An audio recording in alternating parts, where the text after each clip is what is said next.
ಕಲಾವಿದರಲ್ಲಿ ಇವರು ಪ್ರಪ್ರಥಮ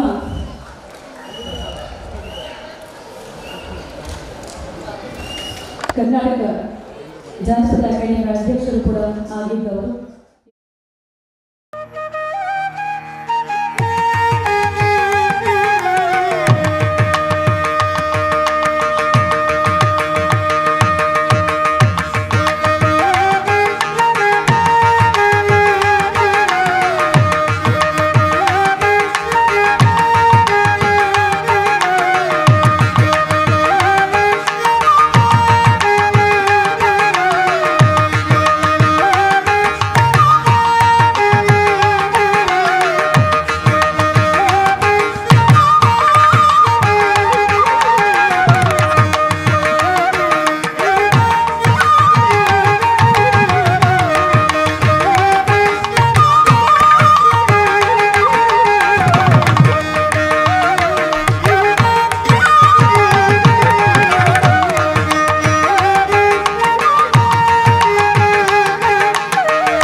ಶುಭ ಸಂಜೆ.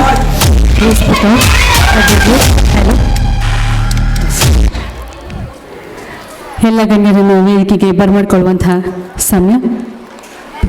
ಎಲ್ರಿಗೂ ಗೊತ್ತಿರೋ ಹಾಗೆ ನಮ್ಮ ಪದ್ಮಶ್ರೀ ಡಾಕ್ಟರ್ ಬಿ ಮಂಜಮ್ಮ ಜಗತಿ ಅವರು ದಯವಿಟ್ಟು ವೇದಿಕೆಯನ್ನು ಅಲಂಕರಿಸಬೇಕಂತ ಕೇಳ್ಕೊಳ್ತಾ ಇದ್ದೇನೆ. ಹಾಗೆ ಡಾಕ್ಟರ್ ರವೀಂದ್ರನ್ ಕಿಶೋರ್ ಸರ್ ಅವರು, ಚೇರ್ಮನ್ ಅವರು, GV ಗ್ರೂಪ್ ಅವರು ಕೂಡ ವೇದಿಕೆ ಮೇಲೆ ಬರಬೇಕಂತ ಕೇಳ್ಕೊಳ್ತಾ ಇದ್ದೇನೆ. ಹಾಗೆ ಶ್ರೀಯುತ ರೇವಣ್ಣ ಎಸ್ ಅವರು, PEO sir, Mysuru city north ಅವರು ಕೂಡ ವೇದಿಕೆ ಮೇಲೆ ಬರಬೇಕು. ಹಾಗೆ ಶ್ರೀಮತಿ Yogalakshmi R, head mistress, government high school, Kumbarakoppalu, Mysuru. ಹಾಗೆ ಶ್ರೀಯುತ ಜಗದೀಶ್ ಅವರು, head master, Kuvempu Brindavan high school, Brindavan extension, Mysuru. ಎಲ್ಲರೂ ವೇದಿಕೆಯನ್ನು ಅಲಂಕರಿಸಬೇಕಂತ ಕೇಳ್ಕೊಳ್ತಾ ಇದ್ದೇನೆ. ಎಲ್ರಿಗೂ ಶುಭ ಸಂಜೆ. ನೀವೆಲ್ಲರೂ ನಮ್ಮ ಶಾಲೆಯ ವಾರ್ಷಿಕೋತ್ಸವಕ್ಕೋಸ್ಕರ ನಾವಿಲ್ಲಿ ಸೇರಿದ್ದೇವೆ. ಎಲ್ಲ ಮಕ್ಕಳ ಹಲವಾರು ಸಾಂಸ್ಕೃತಿಕ ಕಾರ್ಯಕ್ರಮಗಳು ಕೂಡ ಈ ವೇದಿಕೆಯಲ್ಲಿ ಜರುಗತ್ತೆ. ಅದಕ್ಕೂ ಮುನ್ನ ನಮ್ಮ ವೇದಿಕೆಯ ಕಾರ್ಯಕ್ರಮ ಇದೀಗ ಆರಂಭ ಆಗ್ತಿದೆ. ಬಂದಿರುವಂತಹ ಅತಿಥಿಗಳನ್ನು ಗೌರವಿಸಿ ಅವರ ಮಾತುಗಳನ್ನ ಕೇಳುವ ಸಮಯ ಇದೀಗ. ದಯವಿಟ್ಟು ಎಲ್ಲ ಮಕ್ಕಳು ಮತ್ತು ಪೋಷಕರು ಸಹಕರಿಸಬೇಕಂತ ಕೇಳ್ಕೊಳ್ತಾ ಇದ್ದೇನೆ. ಕಾರ್ಯಕ್ರಮವನ್ನು ಪ್ರಾರ್ಥನೆಯೊಟ್ಟಿಗೆ ಆರಂಭ ಮಾಡೋದು ನಮ್ಮ ವಾಡಿಕೆ. ಇದೀಗ ಕುಮಾರಿ ಲೋಕಪಾವನಿ 6ನೇ ತರಗತಿಯ ವಿದ್ಯಾರ್ಥಿನಿ ಪ್ರಾರ್ಥನೆಯನ್ನು ನೆರವೇರಿಸಿಕೊಡಲಿದ್ದಾರೆ. ಗಜವದನ ಬೇಡುವೆ, ಗಜವದನ ಬೇಡುವೆ, ಗೌರಿ ತನಯ ಗಜವದನ ಬೇಡುವೆ, ಗೌರಿ ತನಯ ತ್ರಿಜಗವಂದಿತನೇ, ಸುಜನರ ಪೊರೆವನೆ, ತ್ರಿಜಗವಂದಿತನೆ, ಸುಜನರ ಪೊರೆವನೆ, ಗಜವದನ ಬೇಡುವೆ. ಪಾಶಾಂಕುಶಧರ ಪರಮ ಪವಿತ್ರ, ಮೂಷಿಕ ವಾಹನ ಮುನಿಜನ ಪ್ರೇಮ, ಪಾಶಾಂಕುಶಧರ ಪರಮ ಪವಿತ್ರ, ಮೂಷಿಕ ವಾಹನ ಮುನಿಜನ ಪ್ರೇಮ, ಗಜವದನ ಬೇಡುವೆ, ಗೌರಿ ತನಯ ಗಜವದನ ಬೇಡುವೆ. ಮೋದದಿ ನಿನ್ನಯ ಪಾದವ ತೋರೋ ಸಾಧು ವಂದಿತನೆ, ಆದರದಿಂದಲೇ ಮೋದದಿ ನಿನ್ನಯ ಪಾದವ ತೋರೋ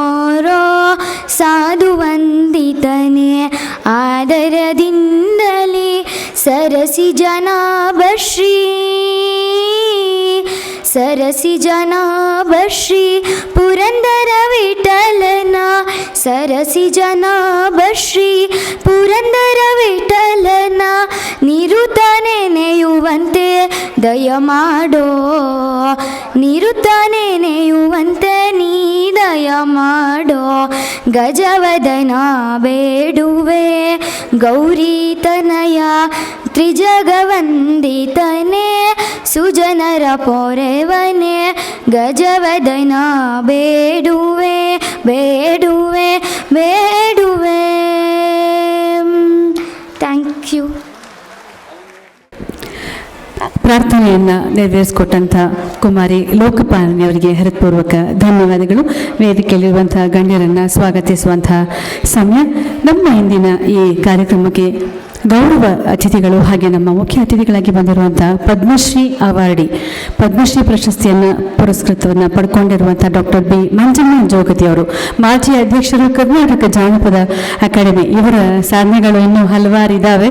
ನನಗೆ ಹಳೆಯ ಪರಿಚಯ ಕೂಡ ಒಂದು 2-3 ಕಾರ್ಯಕ್ರಮಗಳಲ್ಲಿ ತಮ್ಮನ್ನು ಭೇಟಿ ಮಾಡುವಂಥ ಸುಸಂದರ್ಭ ನನಗೆ ಸಿಕ್ಕಿತ್ತು. ಅವರನ್ನು ನಾನು ಈ ವೇದಿಕೆಯಲ್ಲಿ ಸ್ವಾಗತ ಮಾಡ್ತಿರೋದು ನನ್ನ ಹೆಮ್ಮೆ, ಹಾಗೆ ನನಗೆ ಸಂತೋಷ ಕೂಡ ಇದೆ. ತಮಗೆ ನಮ್ಮ ಈ ವಾರ್ಷಿಕೋತ್ಸವಕ್ಕೆ ಹಾರ್ದಿಕ ಸ್ವಾಗತವನ್ನು ಕೋರ್ತಾ ಇದ್ದೀನಿ ಅಮ್ಮ.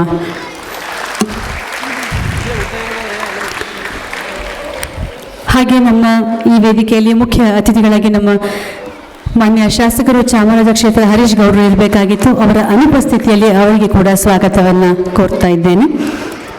ಹಾಗೆ ಶ್ರೀಯುತ ರೇವಣ್ಣ ಎಸ್ ಅವರು BEO ಅವರು ಮೈಸೂರು ಸಿಟಿ ನಾರ್ತ್, ಅವರು ಕೂಡ ನಮ್ಮನ್ನು ಇನ್ನೇನು ಕೆಲವೇ ಕ್ಷಣಗಳಲ್ಲಿ ನಮ್ಮೊಟ್ಟಿಗೆ ಸೇರ್ತಾ ಇದ್ದಾರೆ. ಅವರಿಗೆ ಕೂಡ ಅವರ ಅನುಪಸ್ಥಿತಿಯಲ್ಲಿ ಸ್ವಾಗತವನ್ನು ಕೋರ್ತಾ ಇದ್ದೇನೆ. ಹಾಗೆ ಶ್ರೀಯುತ ವಿವೇಕಾನಂದರವರು ಪೊಲೀಸ್ ಇನ್ಸ್ಪೆಕ್ಟರ್ ವಿವಿಪುರಂ ಮೈಸೂರು, ಇವರು ಕೂಡ ನಮ್ಮ ವೇದಿಕೆಯನ್ನು ಇನ್ನೇನು ಅಲಂಕರಿಸಲಿದ್ದಾರೆ. ಅವರಿಗೆ ಕೂಡ ಸ್ವಾಗತವನ್ನು ಕೋರ್ತಾ ಇದ್ದೇನೆ. ಹಾಗೆ ನಮ್ಮ ಡಾಕ್ಟರ್ ರವೀಂದ್ರನ್ ಕಿಶೋರ್ ಸರ್ ಅವರು ನಮ್ಮ ಚೇರ್ಮನ್ GV ಗ್ರೂಪ್ಸ್, ಅವರಿಗೆ ನಮ್ಮ ಹೃತ್ಪೂರ್ವಕ ಸ್ವಾಗತವನ್ನು ಈ ವೇದಿಕೆಗೆ ಕೋರ್ತಾ ಇದ್ದೇನೆ.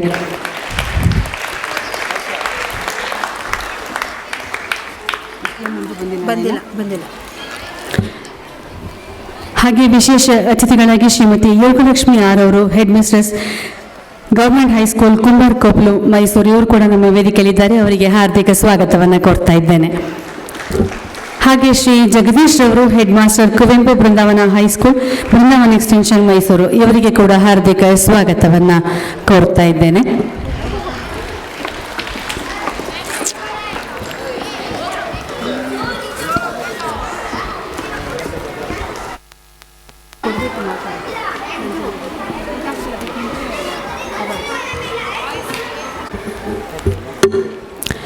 ವೇದಿಕೆಯಲ್ಲಿರುವಂಥ ಎಲ್ಲ ಗಣ್ಯರನ್ನು ದೀಪ ಬೆಳಗಿಸಿ ಈ ಕಾರ್ಯಕ್ರಮಕ್ಕೆ ವಿದ್ಯುಕ್ತವಾಗಿ ಚಾಲನೆ ಕೊಡಬೇಕಂತ ಕೇಳ್ಕೊಳ್ತಾ ಇದ್ದೇನೆ. ಎಲ್ಲ ಗಣ್ಯರು ಸೇರಿ ನಮ್ಮ ಜ್ಯೋತಿಯನ್ನು ಬೆಳಗುವುದರ ಮೂಲಕ ಈ ಕಾರ್ಯಕ್ರಮಕ್ಕೆ ವಿದ್ಯುಕ್ತವಾಗಿ ಚಾಲನೆಯನ್ನು ಕೊಡಬೇಕಂತ ಕೇಳ್ಕೊಳ್ತಾ ಇದ್ದೇನೆ ಮತ್ತೊಮ್ಮೆ.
ಜ್ಯೋತಿ ಬೆಳಗುವುದರ ಮೂಲಕ ಕಾರ್ಯಕ್ರಮಕ್ಕೆ ವಿದ್ಯುಕ್ತವಾಗಿ ಚಾಲನೆಯನ್ನು ಕೊಟ್ಟಂಥ ಎಲ್ಲ ನಮ್ಮ ಅತಿಥಿ ಗಣ್ಯರಿಗೆ ಹೃತ್ಪೂರ್ವಕ ಧನ್ಯವಾದಗಳನ್ನು ಅರ್ಪಿಸ್ತಾ ಇದ್ದೇನೆ.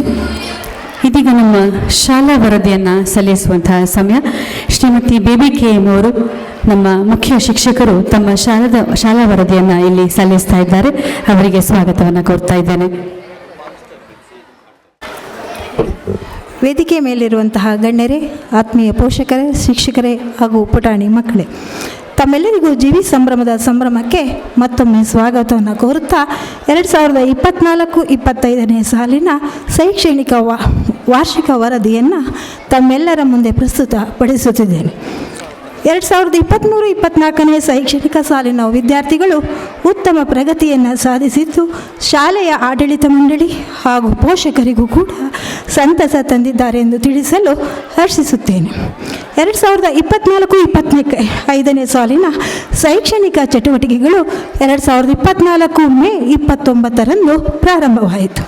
2024 ಜೂನ್ 5ರಂದು ಪರಿಸರ ದಿನಾಚರಣೆಯನ್ನು ಅರ್ಥಪೂರ್ಣವಾಗಿ ಆಚರಿಸಲಾಯಿತು ಹಾಗೂ 2024 ಜೂನ್ 7ರಂದು ಬಾಲ ಕಾರ್ಮಿಕರ ದಿನಾಚರಣೆಯ ಬಗ್ಗೆ ಅರಿವು ಮೂಡಿಸಲಾಯಿತು ಹಾಗೂ ಜೂನ್ 21ರಂದು ಅಂತಾರಾಷ್ಟ್ರೀಯ ಯೋಗ ದಿನಾಚರಣೆಯಲ್ಲಿ ಎಲ್ಲ ವಿದ್ಯಾರ್ಥಿಗಳು ಭಾಗವಹಿಸಿ ಅರ್ಥಪೂರ್ಣವಾಗಿ ಆಚರಿಸಲಾಯಿತು. ಜುಲೈ ತಿಂಗಳಿನಲ್ಲಿ ನಮ್ಮ ನರ್ಸರಿ ತರಗತಿಯ ವಿದ್ಯಾರ್ಥಿಗಳಿಗೆ ಅಕ್ಷರಾಭ್ಯಾಸವನ್ನು ಮಾಡಿಸುವುದರ ಮೂಲಕ ಅವರ ಕಲಿಕಾ ದಿನವನ್ನು ಆರಂಭಿಸಲಾಯಿತು ಹಾಗೂ 1ರಿಂದ 4ನೇ ತರಗತಿಯವರೆಗೆ ಕಲೋತ್ಸವ ಕಾರ್ಯಕ್ರಮವನ್ನು ಆಚರಿಸಲಾಯಿತು ಹಾಗೂ ಮಕ್ಕಳಿಗೆ ಕಲಿಕಾ ಮಟ್ಟವನ್ನು ತಿಳಿಯಲು ದಿನಾಂಕ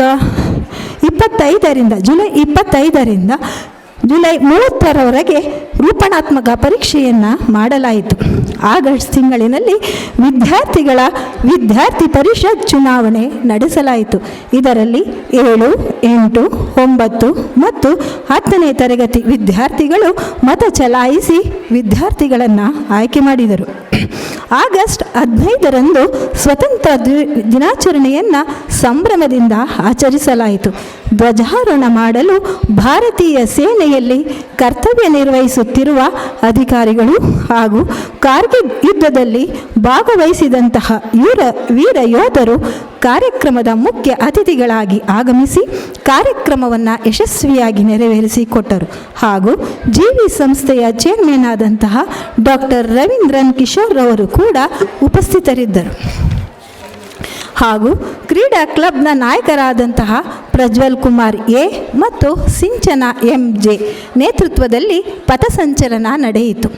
ಆಗಸ್ಟ್ 28ರಿಂದ ಸೆಪ್ಟೆಂಬರ್ 3ರವರೆಗೆ 2ನೇ ರೂಪಣಾತ್ಮಕ ಪರೀಕ್ಷೆಯನ್ನು ನಡೆಸಲಾಯಿತು. ಸೆಪ್ಟೆಂಬರ್ ತಿಂಗಳಿನಲ್ಲಿ ಪ್ರತಿಭಾ ಕಾರಂಜಿ ಹಾಗೂ ಶಿಕ್ಷಕರ ದಿನಾಚರಣೆಯನ್ನು ಆಚರಿಸಲಾಯಿತು. ಸಾರ್ವಜನಿಕ ಶಿಕ್ಷಣ ಇಲಾಖೆಯು ಆಯೋಜಿಸಿದಂತಹ ಪ್ರತಿಭಾ ಕಾರಂಜಿ ಕಾರ್ಯಕ್ರಮದಲ್ಲಿ ನಮ್ಮ ಶಾಲೆಯ ವಿದ್ಯಾರ್ಥಿಗಳು ಭಾಗವಹಿಸಿ ಹಲವು ಬಹುಮಾನವನ್ನು ಗಳಿಸಿ ತಾಲೂಕು ಮಟ್ಟಕ್ಕೆ ಆಯ್ಕೆಯಾಗಿದ್ದು ವಿಶೇಷವಾಗಿತ್ತು ಹಾಗೂ 8ನೇ ತರಗತಿಯಲ್ಲಿ ವ್ಯಾಸಂಗ ಮಾಡುತ್ತಿರುವ K. ಭವೀಶ್ ಜಿಲ್ಲಾ ಮಟ್ಟದ ಕ್ರಿಕೆಟ್ ಕ್ರೀಡಾಕೂಟದಲ್ಲಿ ಆಯ್ಕೆಯಾಗಿ ರಾಜ್ಯ ಮಟ್ಟವನ್ನು ಪ್ರತಿನಿಧಿಸಿ ಬಹುಮಾನವನ್ನು ಪಡೆದಿರುತ್ತಾರೆ. ಸೆಪ್ಟೆಂಬರ್ 21ರಿಂದ 30ರವರೆಗೆ 1ನೇ ಸಂಕಲನಾತ್ಮಕ ಪರೀಕ್ಷೆಯನ್ನು ನಡೆಸಲಾಯಿತು. ಅಕ್ಟೋಬರ್ 3ರಿಂದ 30ರವರೆಗೆ ದಸರಾ ರಜೆಯನ್ನು ನೀಡಲಾಯಿತು. ಅಕ್ಟೋಬರ್ 22ರಂದು ಪೋಷಕರ ಸಭೆ ಆಯೋಜಿಸಿದ್ದು ವಿದ್ಯಾರ್ಥಿಗಳ ಕಲಿಕಾ ಮಟ್ಟದ ಬಗ್ಗೆ ಚರ್ಚಿಸಲಾಯಿತು. ನವೆಂಬರ್ 1ರಂದು ಕನ್ನಡ ರಾಜ್ಯೋತ್ಸವ ಹಾಗೂ 14ರಂದು ಮಕ್ಕಳ ದಿನಾಚರಣೆಯನ್ನು ಆಚರಿಸಲಾಯಿತು. ನವೆಂಬರ್ 19 ಮತ್ತು 21ರಲ್ಲಿ 1 ದಿನ ಹಾಗೂ 3 ದಿನದ ಶಾಲಾ ಶೈಕ್ಷಣಿಕ ಪ್ರವಾಸವನ್ನು ಕೈಗೊಂಡಿದ್ದೆವು. ಡಿಸೆಂಬರ್ 10ರಿಂದ 15ರವರೆಗೆ 3ನೇ ರೂಪಣಾತ್ಮಕ ಪರೀಕ್ಷೆಯನ್ನು ನಡೆಸಲಾಯಿತು. ಮಕ್ಕಳ ನೆಚ್ಚಿನ ಶಾಲಾ ವಾರ್ಷಿಕ ಕ್ರೀಡಾಕೂಟವನ್ನು ಡಿಸೆಂಬರ್ 16ರಂದು ಆಯೋಜಿಸಿದ್ದು ಎಲ್ಲ ವಿದ್ಯಾರ್ಥಿಗಳು ಭಾಗವಹಿಸಿ ಬಹುಮಾನವನ್ನು ಪಡೆದಿರುತ್ತಾರೆ. ನಾವು ನಮ್ಮ ನಿರ್ವಹಣೆ ಸಿಬ್ಬಂದಿ, ವಿದ್ಯಾರ್ಥಿಗಳು ಮತ್ತು ಪೋಷಕರು ಸಹಕರಿಸಿ ಸಂಸ್ಥೆಯನ್ನು ಮೇಲೇರುವಂತೆ ಮಾಡಲು ಶ್ರಮಿಸೋಣ ಎಂದು ತಿಳಿಸುತ್ತಾ ಈ ಒಂದು ವಾರ್ಷಿಕ ವರದಿಯನ್ನು ಮುಕ್ತಾಯಗೊಳಿಸುತ್ತಿದ್ದೇನೆ. ಧನ್ಯವಾದಗಳು. ಜೈ Hind.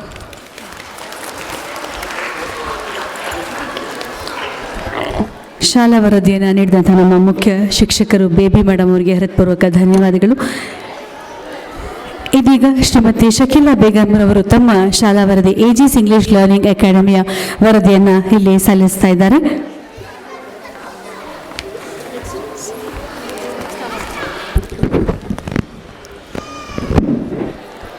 Good evening, dignitaries, teachers, parents, and my dear students.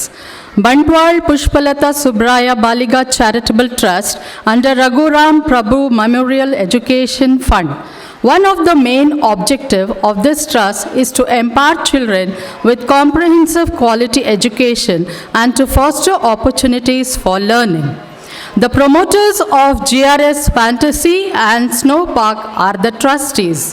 Since the start of the historic journey 16 years ago, that is 2008, the trust has supported several students by providing academic scholarship to deserving and financially underprivileged students.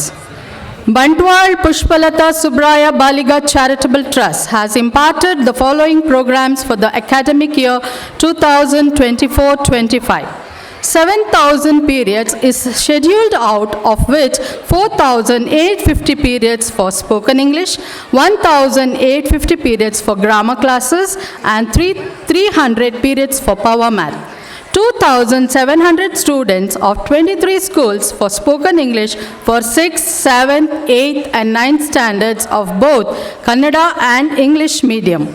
1,000 students of 13 schools for English SSLC exam oriented grammar classes for 10th standard for both Kannada and English medium. 200 students of English medium schools for power math for 5th and 6th standards. These free programs are being rendered in 23 schools. Totally 3,900 students are being benefited from this educational program this academic year. Mahavir High School has been under this free educational program conducted by Bantwal Pushpalata Subraya Baliga Charitable Trust for 3 years, and 152 students of these schools are being benefited. The educational program for Bantwal Pushpalata Subraya Baliga Charitable Trust are meticulously designed, developed, and delivered by AG's English Learning Academy, Mysore, as a channel partner. The dedicated trainer who conducts these classes is Shakila Begum. Now I like to call upon Lokapavani of 6th standard to speak about spoken English classes. Thank you.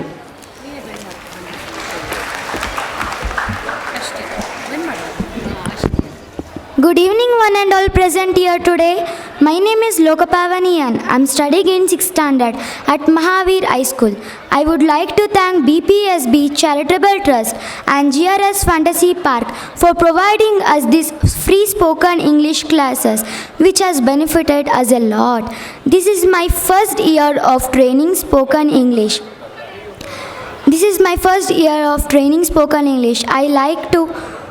I will introduce myself in English, speak English without fear, and converse with my friends I will converse with my friends and teachers in English. I thank Minister HM and I thank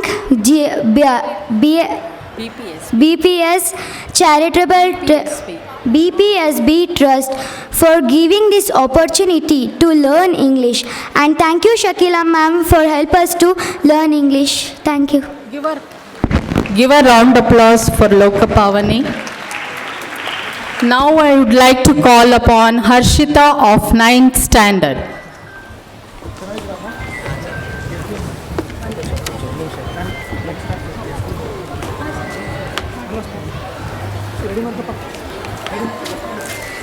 ಈಗಷ್ಟೇ ನಮ್ಮ ಕಾರ್ಯಕ್ರಮಕ್ಕೆ ನಮ್ಮೊಟ್ಟಿಗೆ ಸೇರಿಕೊಂಡಿರುವಂಥ ಶ್ರೀಯುತ SBM ಮಂಜು sir ಅವರು, ನಮ್ಮ ಮಾಜಿ ನಗರಸಭಾ ಸದಸ್ಯರು, ಅವರಿಗೆ ಹೃತ್ಪೂರ್ವಕ ಸ್ವಾಗತವನ್ನು ಕೋರ್ತಾ ಇದ್ದೇನೆ ತಮ್ಮೆಲ್ಲರ ಜೋರಾದ ಚಪ್ಪಾಳೆಯೊಟ್ಟಿಗೆ.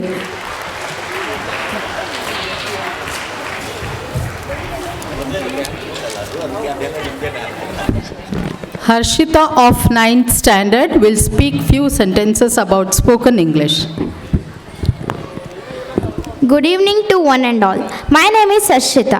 I am studying in 9th standard at Mahavir High School. I live in Brindavan Extension. My hobbies are reading and watching TV. I I would like to thank BPSB Charitable Trust for providing free spoken English classes, which has helped us lot in speaking, reading, writing. We 9th standard students took a challenge with other class fellows, saying that we will speak in English, and we are doing that. We have learned English fluently. Thank you, trainer, for helping us learn English in an easy way. I want to become an IAS officer. These classes are helping me. Thank you. Yeah, loud applause for Harshita. Next, I would like to call upon Raksha of 10th standard. Good evening to one and all present here. My name is Raksha Gadavi and I am studying at 10th standard at Mahavir High School. I am thankful to BPSB Charitable Trust for giving us grammar classes, which has helped us a lot. In the beginning, grammar means we wanted to learn only active and passive voice, but our trainer went in depth. We learned parts of speech, tenses, active and passive voice, and profile writing, which has helped us for exam. And my ambition is to become an IAS officer to serve my country, and these classes are helping me a lot. A big thanks to our school management, HM teachers, for making us learn English grammar through free grammar classes by the trust. Thank you, BPSB Charitable Trust and Shakila ma'am. Thank you. Round applause to Raksha. Thank you, one and all.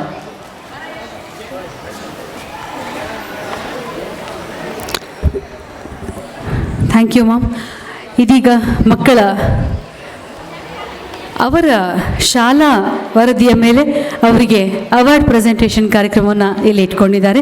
ನಮ್ಮ ಪ್ರಮುಖ ಅತಿಥಿಗಳು ಮಂಜಮ್ಮ ಜೋಗತಿ ಅಮ್ಮವ್ರ ಜೊತೆ ಎಲ್ಲ ಗಣ್ಯರು ಸೇರಿ ಈ ಕಾರ್ಯಕ್ರಮವನ್ನು ನಡೆಸ್ಕೊಳ್ಬೇಕು ಅಂತ ಕೇಳ್ಕೊಳ್ತೀನಿ. ಮಕ್ಕಳ ಹೆಸರುಗಳನ್ನ ನಾನು ಕರಿತಾ ಹೋಗ್ತೀನಿ. ದಯವಿಟ್ಟು ಆಯಾ ಅವಾರ್ಡಿ ವಿನ್ನರ್ಸ್ ದಯವಿಟ್ಟು ವೇದಿಕೆ ಮೇಲೆ ಬಂದು ಅದನ್ನು ಸ್ವೀಕರಿಸ್ಕೊಂಡು ಒಂದು ಕಡೆ ಯಾವ ಕಡೆಯಿಂದ ಬರ್ತೀರೋ ಅದರ ಅಪೋಸಿಟ್ ವೇಯಲ್ಲಿ ಇಳಿದು ಹೋಗಬೇಕು, ಆಯಿತಾ? 23-24ನೇ ಸಾಲಿನಲ್ಲಿ ಅಕಾಡೆಮಿಕ್ ಎಕ್ಸಲೆನ್ಸ್ ಅವಾರ್ಡನ್ನು ಪಡ್ಕೊಂಡಿರುವಂಥ ಮಕ್ಕಳು ಯಶಸ್ವಿನಿ ಪಿ 10th 92% ತಗೊಂಡಂಥ ಹುಡುಗಿ ನಮ್ಮ ಶಾಲೆಯ ವಿದ್ಯಾರ್ಥಿನಿ. 23-24 23-24 ಯಶಸ್ವಿನಿ ಪಿ.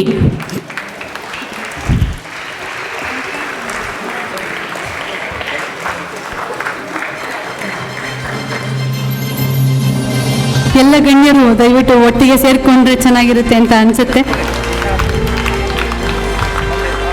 ಹಾಗೆ ನಿಶಾಂತ್ ಎಂ ಸ್ಕೋರ್ 90% SSLC ಎಕ್ಸಾಮಿನೇಷನಲ್ಲಿ 23-24 ಬಂದಿಲ್ಲ. Okay,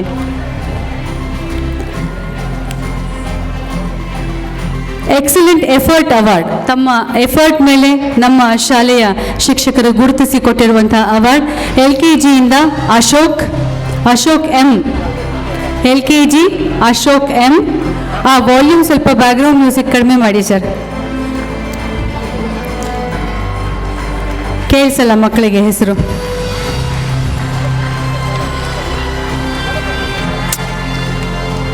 Dixit N UKG.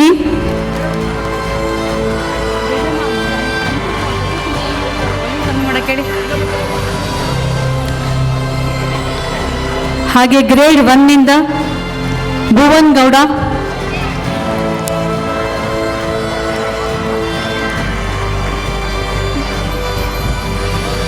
Grade 2 Nikhil Yadav.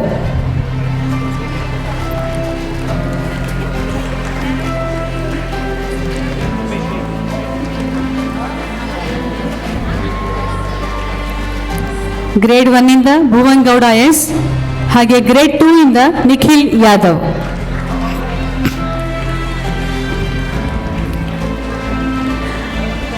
ಹಾಗೆ ಗ್ರೇಡ್ 3 ಅಭಿಷೇಕ್ ಕುಮಾರ್.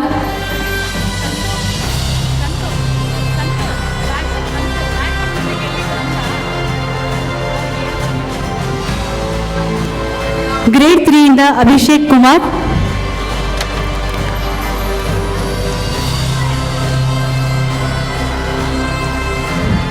ಗ್ರೇಡ್ 4 4ನೇ ತರಗತಿಯಿಂದ ಮನ್ವಿತ್ ಆರಾಧ್ಯ ಎಂ. ಮನ್ವಿತ್ ಆರಾಧ್ಯ ಎಂ.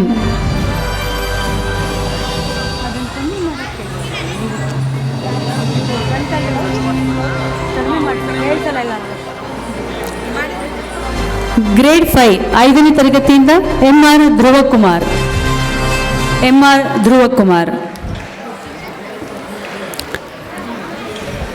ಹಾಗೆ 6ನೇ ತರಗತಿಯಿಂದ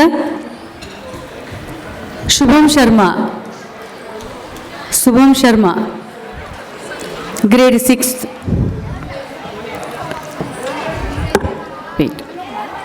ಹಾಗೆ ಗ್ರೇಡ್ 7 7ನೇ ತರಗತಿಯಿಂದ ಪಿ ಯಕ್ಷ.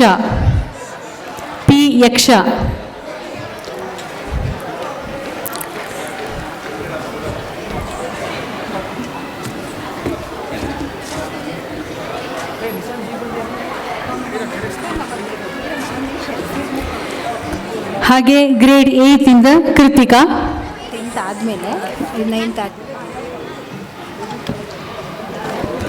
ಗ್ರೇಡ್ 8 ಕೃತಿಕಾ. ಹೊಡಿರಿ ಚಪ್ಪಾಳೆ, ನಿಮ್ಮ ಶಾಲೆ ಮಕ್ಕಳೇ ತಾನೇ ಎಲ್ಲರೂ, ಅವರಲ್ಲಿ ಒಬ್ಬರನ್ನ ಗುರುತಿಸಿ ಕೊಡ್ತಾ ಇದ್ದಾರೆ ಅಲ್ವಾ. 9ನೇ ತರಗತಿಯಿಂದ ಧೃತಿ DN. 4 ಮಕ್ಕಳಿಗೆ ಹೊಡೆಯೋಷ್ಟೊತ್ತಿಗೆ ಸುಸ್ತಾಗುತ್ತಾ. ಗ್ರೇಡ್ 9 ಇಂದ ಧೃತಿ DN. ಹಾಗೆ 10ನೇ ತರಗತಿಯಿಂದ ದೇವದತ್ತ ಕುಮಾರ್.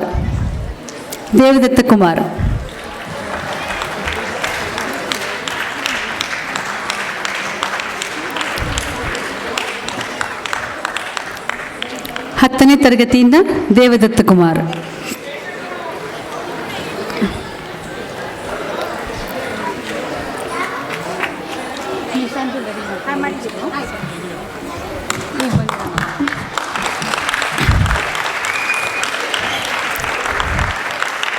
ಈಗೆಲ್ಲೋ ಒಂದು ಕಡೆ ಎನರ್ಜಿ ಫ್ಲೋ ಆಗ್ತಿದೆಯಲ್ಲಪ್ಪ. 10th ಮಾತ್ರನಾ? ಹಾಗೆ 23-24ನೇ ಸಾಲಿನಲ್ಲಿ 90% ತಗೊಂಡು ಸ್ಕೋರ್ ಮಾಡಿರುವಂಥ ಶ್ರೀ ಕುಮಾರ್ ನಿಶಾಂತ್ ಎಂ.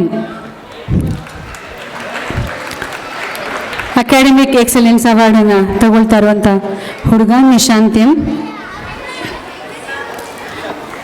ಹಾಗೆ ಇದಲ್ಲದೆ ಶಾಲೆಯಲ್ಲಿ ಹಲವಾರು ಚಟುವಟಿಕೆಗಳು ಸದಾ ನಡೀತಾ ಇರುತ್ತೆ. ಹಾಗೆ ವಾರ್ಷಿಕೋತ್ಸವದಲ್ಲಿ ಇದನ್ನೆಲ್ಲ ಕೊಡುವಂಥ ವಾಡಿಕೆ ಯಾವಾಗಲೂ ಇರುತ್ತೆ. ದ ಎಕ್ಸ್ಟ್ರಾ ಮೈಲ್ ಅವಾರ್ಡ್, ಅದರಲ್ಲಿ ಕ್ರಿಕೆಟ್ನಲ್ಲಿ ಭವಿಷ್ ಕೆ ಗ್ರೇಡ್ 9th.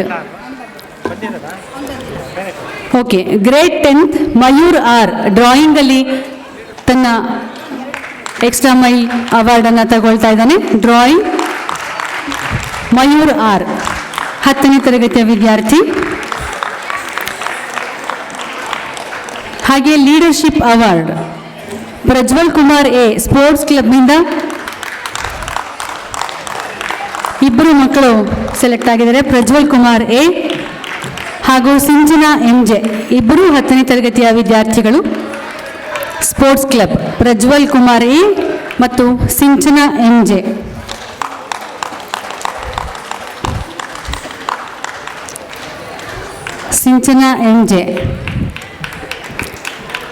ಹಾಗೆ ರೈಸಿಂಗ್ ಸ್ಟಾರ್ ಅವಾರ್ಡನ್ನು ತಗೊಂಡಿರೋದು ಧನುಶ್ರೀ ಆರ್, ಹೋಪ್ಫುಲ್ ಸ್ಟೂಡೆಂಟ್ ಅಂತ ತಗೊಂಡಿರುವಂಥ 3ನೇ ತರಗತಿಯ ವಿದ್ಯಾರ್ಥಿನಿ. Grade 3 Dhanushree R.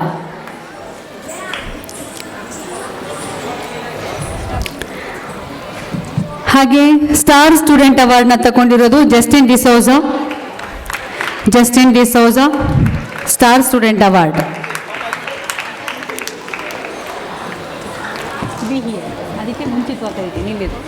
ಹಾಂ. ಹಾಗೆ ಔಟ್ಸ್ಟ್ಯಾಂಡಿಂಗ್ ಇಂಪ್ರೂವ್ಮೆಂಟ್ ಅವಾರ್ಡ್, ಈಗ ಕಳೆದ ಸಾಲಿಗಿಂತ ಪ್ರಸಕ್ತ ಸಾಲಿನಲ್ಲಿ ಅತಿ ಹೆಚ್ಚು ಮುಂದುವರೆದಂಥ ಮಕ್ಕಳಲ್ಲಿ Netravati G grade 10th. Netravati G ಅದಿಲ್ಲಿಂದ ಬ್ಯಾಕ್ ಸೈಡಿಂದ ಬರ್ತಿದೆ sound. Grade 10th Netravati G. ಹಾಗೆ 6ನೇ ತರಗತಿ ಗ್ರೇಡ್ 6 ಇಂದ ಇಶಾಂತ್ ಎಂ.